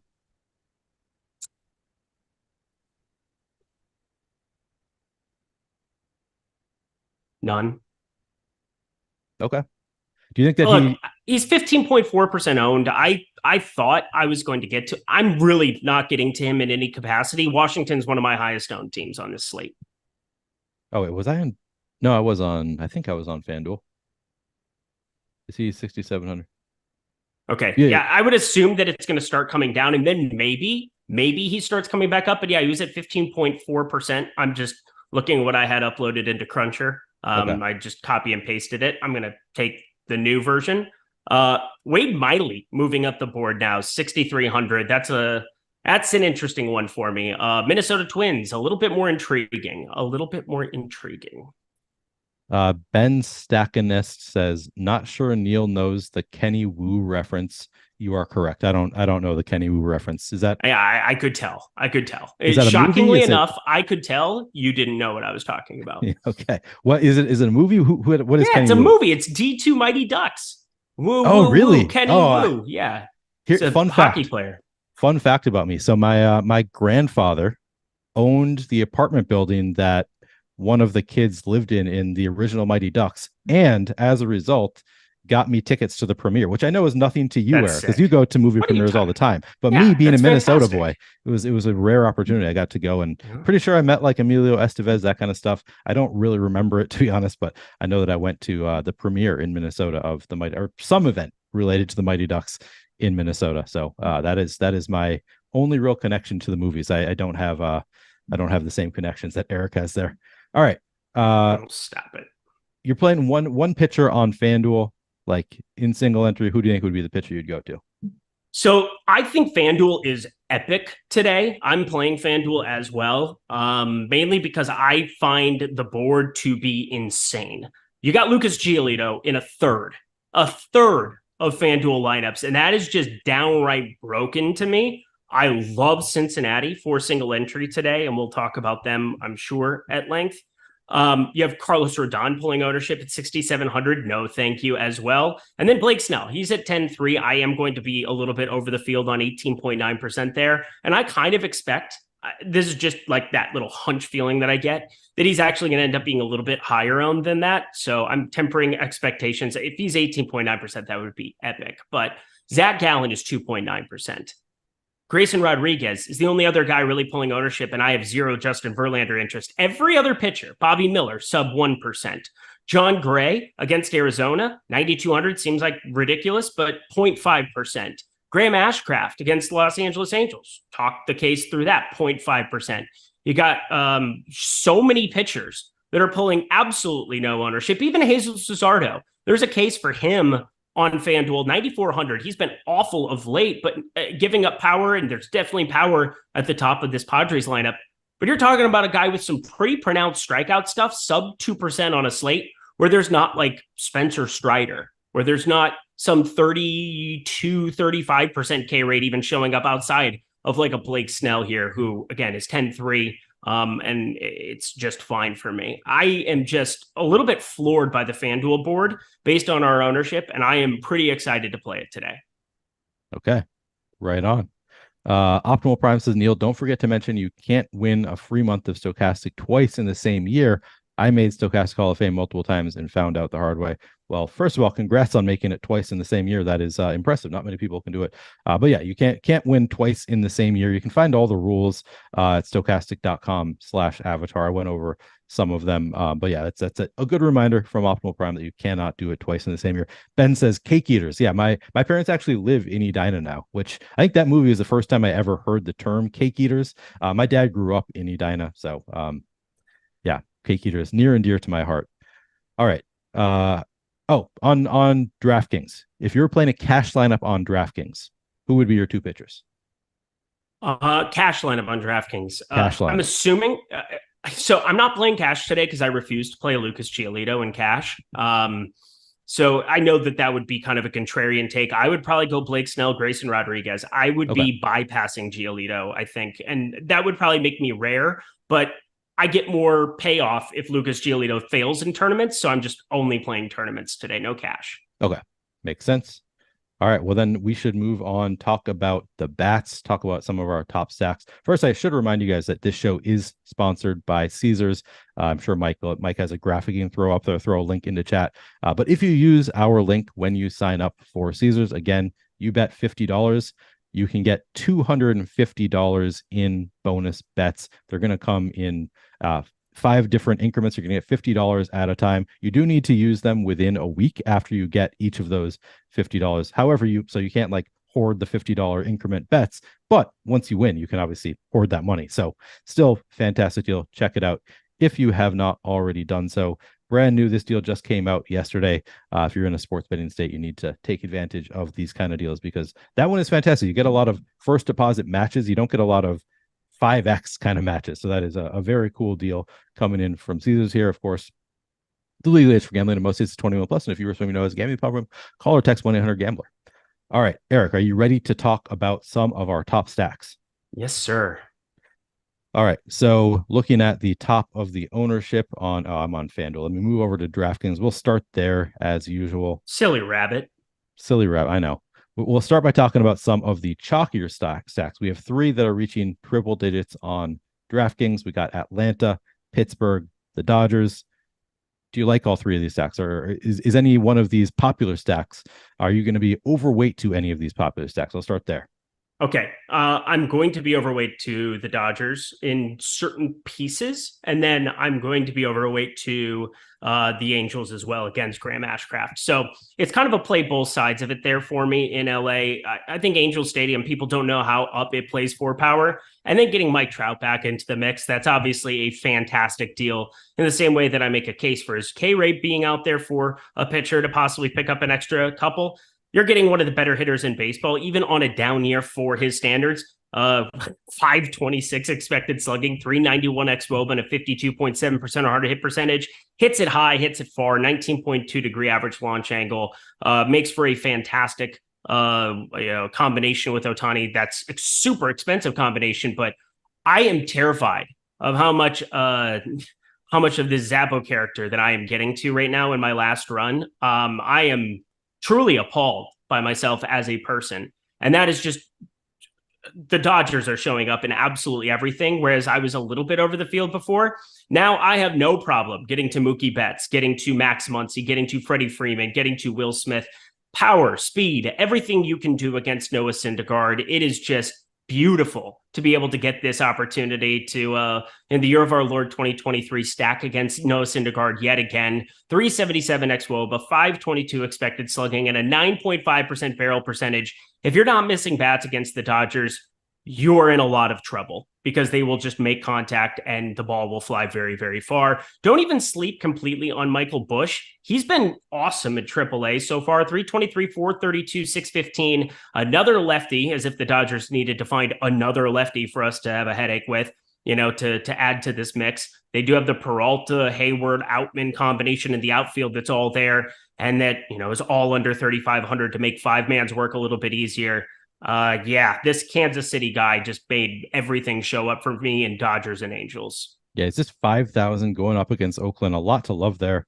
We don't have him with a particularly high project. Maybe I just need to refresh because I'm seeing we have a projection under 7 for Zerpa. I would probably, if that is what we still have, I'm going to bump it a little bit, but let me make sure. I have him for 13.5. Yeah, I'd get a lot more at 13.5 than I would at the projection of 7. So let me make sure that I have this right. But yeah, he looks really good. I definitely have interest there too.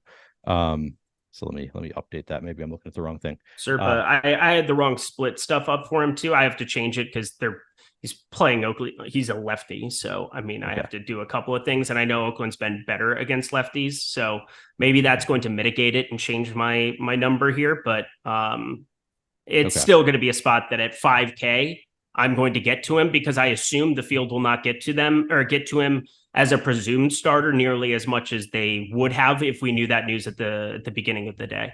Yeah, and especially with 2 of our top 3 offenses, I guess that's in terms of ownership, but both the Braves and the Dodgers, they are top 2 stacks. So we have 2 expensive stacks at the top. So it really makes Zerpa that much more useful when you have our top 2 stacks being 2 very expensive stacks.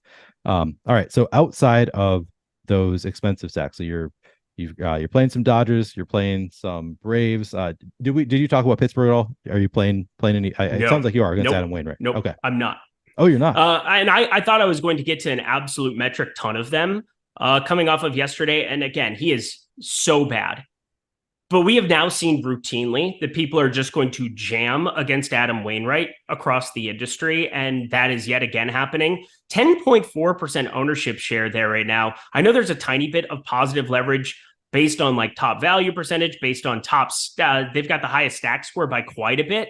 And then obviously in the Sims here, as I'm putting them in, just like yesterday, they are popping up absolutely everywhere. The Sims were dead on with Pittsburgh yesterday. Maintained way more Pittsburgh than I would have had I not used the Sims tool. So yet another shout out to data being king. Ended up having a really, really nice night, mainly because I shorted a popular St. Louis pitcher. This is not a popular St. Louis pitcher in Adam Wainwright. And you could have 7-8 runs on this kind of a slate, and it's not going to help you the same way that it helped you yesterday on a shorter slate. So Adam Wainwright, I doubt if he gets off to a poor start, they're going to give him, there's no reason to have him out there to hang himself. He's going to probably get pulled pretty early, I would think. And then you're running into bullpen situations, and the back half of this Pittsburgh Pirates lineup has a lot of guys that I don't know who they are, and I cover baseball pretty religiously. So Vinny Capra, Alfonso Rivas, I know at least. Alika Williams, no idea. These are some guys that just are complete creative players on MLB The Show. So you can play the standard guys at the top. I'm getting to Brian Reynolds, Andrew McCutchen, Connor Joe, a decent amount. Andy Rodriguez is a great catching option, 41.7% hard hit percentage, 402 expected slugging. But they are so damn popular, and I do expect in single entry 3-max stuff where I have a little bit more invested, especially looking on my FanDuel exposures.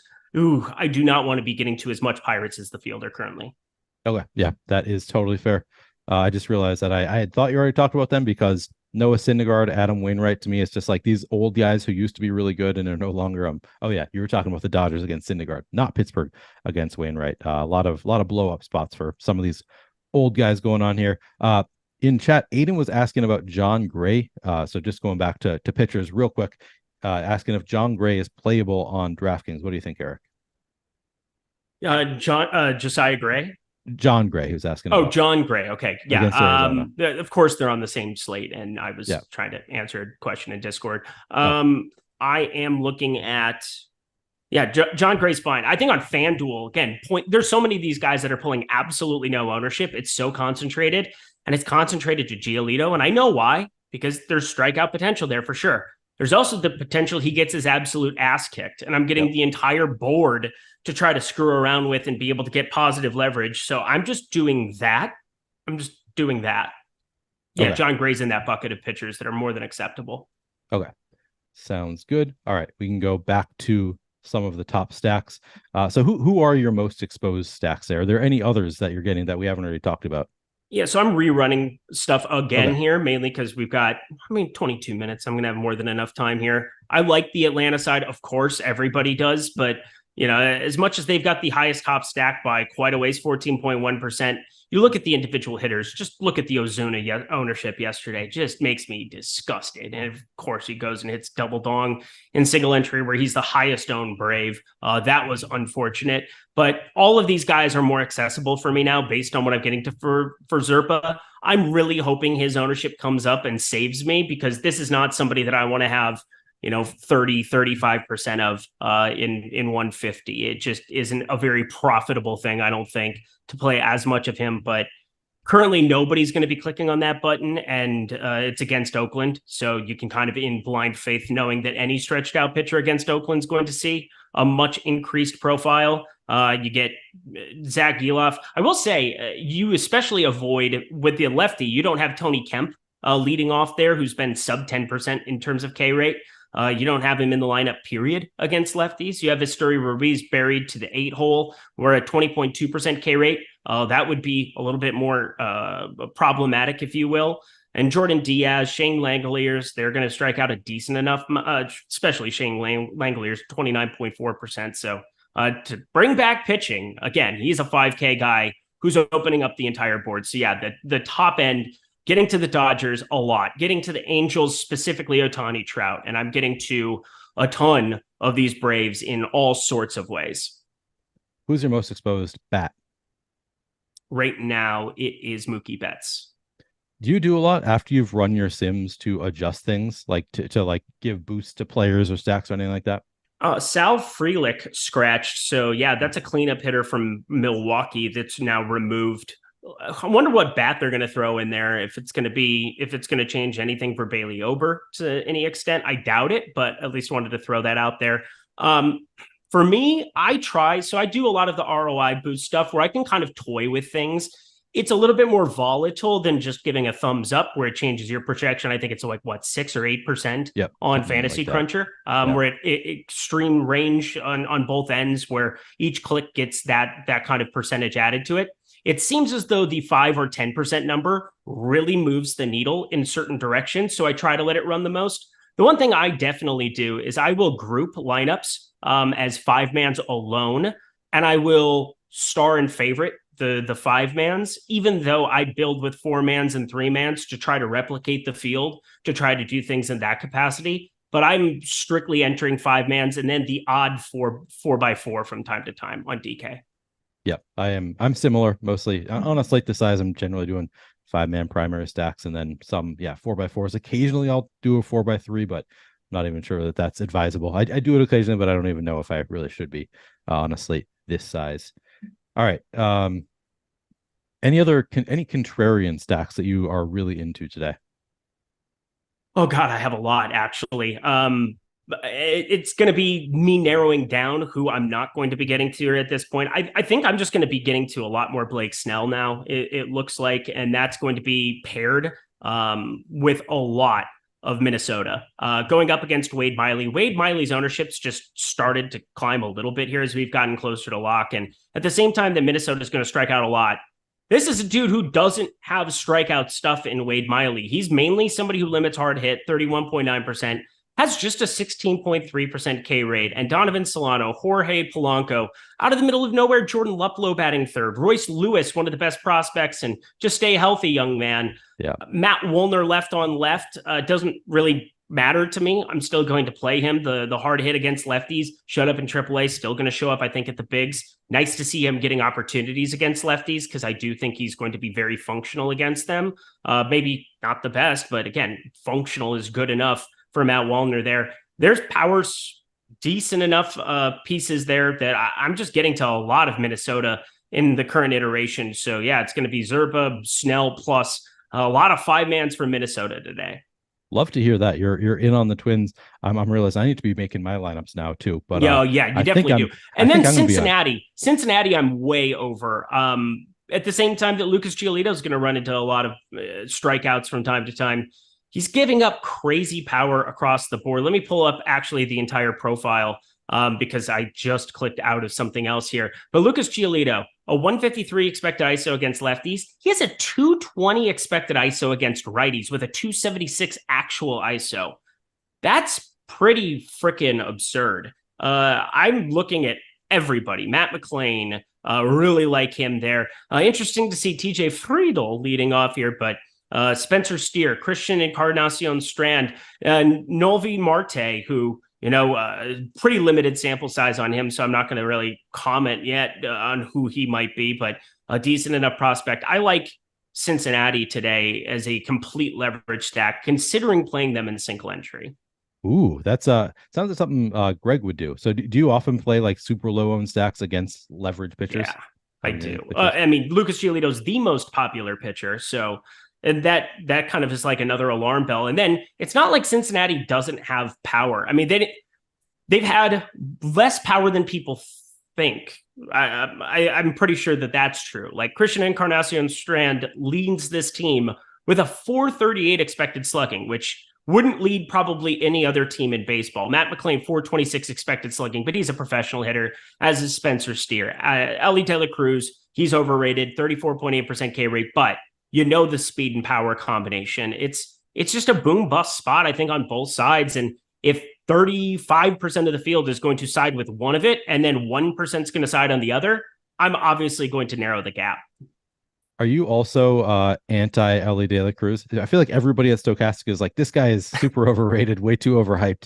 Are you also like not a full believer? He's fun, but when you have colors on your spreadsheets, when you go red, white, green, or red, yellow, green, I'm pretty positive that Ellie De La Cruz is the one guy who always kind of catches you off guard with how much worse he is than what the public perception is. He has a 34.5% K rate. He's been negative in terms of offense as a hitter in terms of WAR. He has just a 1.3 WAR. And this is somebody that in best ball drafts, when I was on Underdog and DraftKings doing stuff after the All-Star break, he was going top 5.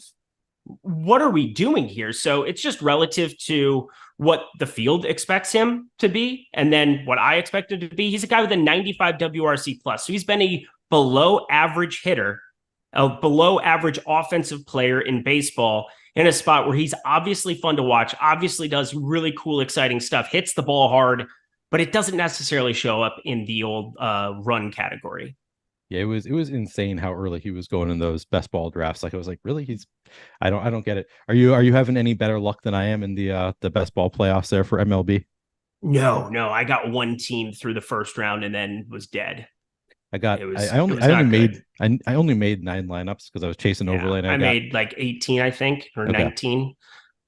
Yeah, it was painful. It was painful.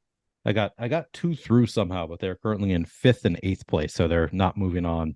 And they were, I don't know. I think I just basically auto drafted anyway, so wasn't expecting a ton there, despite the overlay. All right. By the way, guys, so I told you already about Caesars. We also have a fantastic deal from BetMGM. If you have not yet taken advantage of that, again, you got to take advantage of all these deals. If you have sports betting legal in your state and you haven't been taking advantage of them, highly recommend doing so at BetMGM. You can get 1 free month of Stochastic Plus Platinum and your first bet covered up to $1,000 paid back in bet credits when you sign up, make a deposit, and make your first paid wager at BetMGM. So it's kind of up to you, up to $1,000, however much you want to make your bet. You can bet $1,000, you'll get $1,000 back in bet credits if you don't win your bet. Of course, if you win your bet, you're going to get the money from the one bet. So that's still preferable. You still want to win your bet, but worst case scenario, you bet $1,000, you're going to get $1,000 back in bet credits. Fantastic deal. Use the link that is in the description of this video or in chat right now. Of course, reminder, legal age for gambling in most states 21 plus. You or something knows gambling from call text 1-800-GAMBLER. Do I have to do that multiple times per show, Eric? It's a good thing to do. Some people have gambling problems, Neil. That is true. Nobody watching our shows though. No. Maybe nobody watching. If you do, shows. Call 1-800-GAMBLER. Fix the issue. Yeah. But I have no idea if I'm supposed to do that like every single read that I do, because it's listed there in every read. But I'm like, I'm doing multiple. I've already said it. I think the advice I was told was do it more than you think you need to. Okay. All right. Well, then I'm glad I did it twice. You're a good man. You're a good man, Charlie Brown. You got the number if you need it. All right. So so we've talked about some of your favorite stacks. We've talked about our favorite pitchers. I'm not ready to close up though. I'm not ready to close up shop. No. So the way I usually end shows, if I'm hosting the strategy show, for example, I do 3 favorite stacks, 3 favorite pitchers, and then we end with home run picks. I don't know if we need to be there yet. But yeah, let's do it. Let's start talking about just if you're playing just 3 stacks, say you're in a 3 entry contest, you want to do 3 different primary stacks, which 3 you think you'd go to? The Dodgers, the Braves, and the Twins. Love it. That's a stand right there on the Twins. Yeah, and I mean Cincinnati 2%. Again. I'm playing 8% of Cincinnati. I made it sound like I have like 48% of them or something. Sure. I'm playing 8% of them and 14% Lucas Giolito. It looks like. And again, I'm rerunning everything here again because we still have 11 minutes. Yeah. Are you playing any Toronto against Grayson Rodriguez? A little bit, yes. I'm sure that by it. You definitely should be. Grayson Rodriguez hasn't been that good this season. Also, my biggest problem with this Toronto lineup is what's the lefty power? Like, that's what you really want to have against Grayson Rodriguez. Who would you want to be targeting as a lefty? Brandon Belt? Does he have any power? I mean, hate it. A little bit. Yeah. So, I mean, you look at the pitching profile, there's like, if you just take a look at Grayson Rodriguez on the season, you know what his expected ISO is against lefties? No. 115 expected ISO. So he's been fantastic against them. But again, then all these lefties are not all that good. I do expect that to come up here a little bit. And then against righties, he's had an also unbelievably good expected ISO. He's just been much better than what I expect when I was pulling up these numbers the other day and talked about that a little bit on last night's show. But Baltimore didn't make the betting card.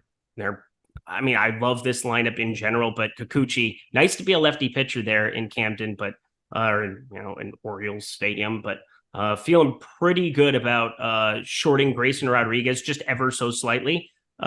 Mainly because I don't know what the strikeout potential is there. Brandon Belt striking out a lot, batting second. That's been kind of an interesting thing to see in their current lineup iterations. I guess let me double check because I'm pretty sure he's down to third now because you got Bo Bichette back. Yep, there we go. Back in third. So much to do, so much to see. So what's wrong with taking the back streets? I know that song. Who would you rather play, Toronto or Baltimore? Stacks. Got to be Toronto purely for leverage. Even though I don't. That's kind of what I was thinking too. If we're going to just one of them, I'd lean into the leverage a little bit. I'm running my crunch, and I am getting to a lot of Grayson Rodriguez.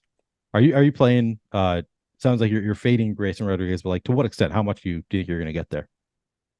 It's a good question. I am probably going to get, the guy that I'm getting like zero of right now is Carlos Rodon. That's just crazy. I love that the sim is definitely lower on Lucas Giolito too. This last run, I got 20% of him. I think that's going to be closer to where I finish up. So 14% maybe wasn't going to end up being accurate in the end. Sims also loves the Pirates. I'm starting to get a little bit more of them than I was anticipating. Brian Wu, I want to take that shot, but I'm actually going to go down and give him the decrease in the ROI boost as well. So just working my way through some of these lineups, getting to a little bit more Angels now as well, getting to more Mets. And that was kind of what I was expecting coming in, because that's one over that I targeted last night from a betting perspective. 10.5 was at -102 on FanDuel. It's now up to 11 and -110 absolutely everywhere. But this Mets going up against Mr. Elder on the one side, and then Tyler McGill is complete dust. Feel pretty good about that game shooting out as well. So I'm playing both sides of that one. Eric says, Neil, if you know the song, you're supposed to finish the lyrics. No, I am not Eric. If Eric knows the song, he finishes the lyrics. I think it's in my contract though here at Stochastic. Yeah, it is. I've read Eric's contract just for the fun of it, because there's a lot of weird stuff in Eric's contract. Like he's got to sing whenever anybody brings up any song. If anybody says anything that remotely resembles a quote from a movie, Eric has to quote the entire line and then keep going on for a little while in character. There's a lot of weird stuff in Eric's contract. We all read it from time to time just because it's pretty enjoyable. All right, 3 favorite pitchers. I want to see, where did I finish up on Zerpa? Because this is going to be very concerning to me. Not as much as I was thinking. All right, that makes me feel a little bit better, because I didn't want people to think that he was like the outrageous play of the day. He's 18% in my lineups right now. I'm probably going to tweak with that a little bit after this show. But right now, Blake Snell, Zach Gallen, and Yusei Kikuchi finishing third for me. That's not something that I like. I don't like that either. But again, Data wins, and I'm going to play Data. Bobby Miller, fourth, for what it's worth. I love Bobby Miller. Okay. I'm getting to 12% Angel Zerpa, and that's after I gave him like a huge projection boost. I don't know if our projections have updated, but I gave him I almost doubled his projection, and I'm still getting to 12%. So not slamming him in there, but I do think, like we've talked about him on all the shows, I think he's worth playing some. So I think 12%, I'm comfortable there with Angel Zerpa. Now, I think the most important part of the show for us, Eric, is the home run pick. Given that you have been absolutely crushing your home runs out of my mind, out of your mind right now. So are we going to continue it? I mean, you've probably already given it in your Lindy's Locks update. Did you give a home run pick there? There was one that locked 20 minutes ago that I ended up putting up on that. So I'll give you the other one. Okay. Stone Garrett going to take Carlos Rodon to Pound Town. It's going to be beautiful. Stone Garrett is Eric's home run call. Let me see. Yes, sir. I'm gonna pull it up. I'm gonna run through my process to find home run pick, a gem. It's gonna be just somebody that you would never expect me to pick. Nobody's going to be able to anticipate the guy that I'm going to pull out here for my home run pick, which is going to be Matt Olson against Tyler McGill. Oh my dear God. I know that nobody end the show. Just cut the stream.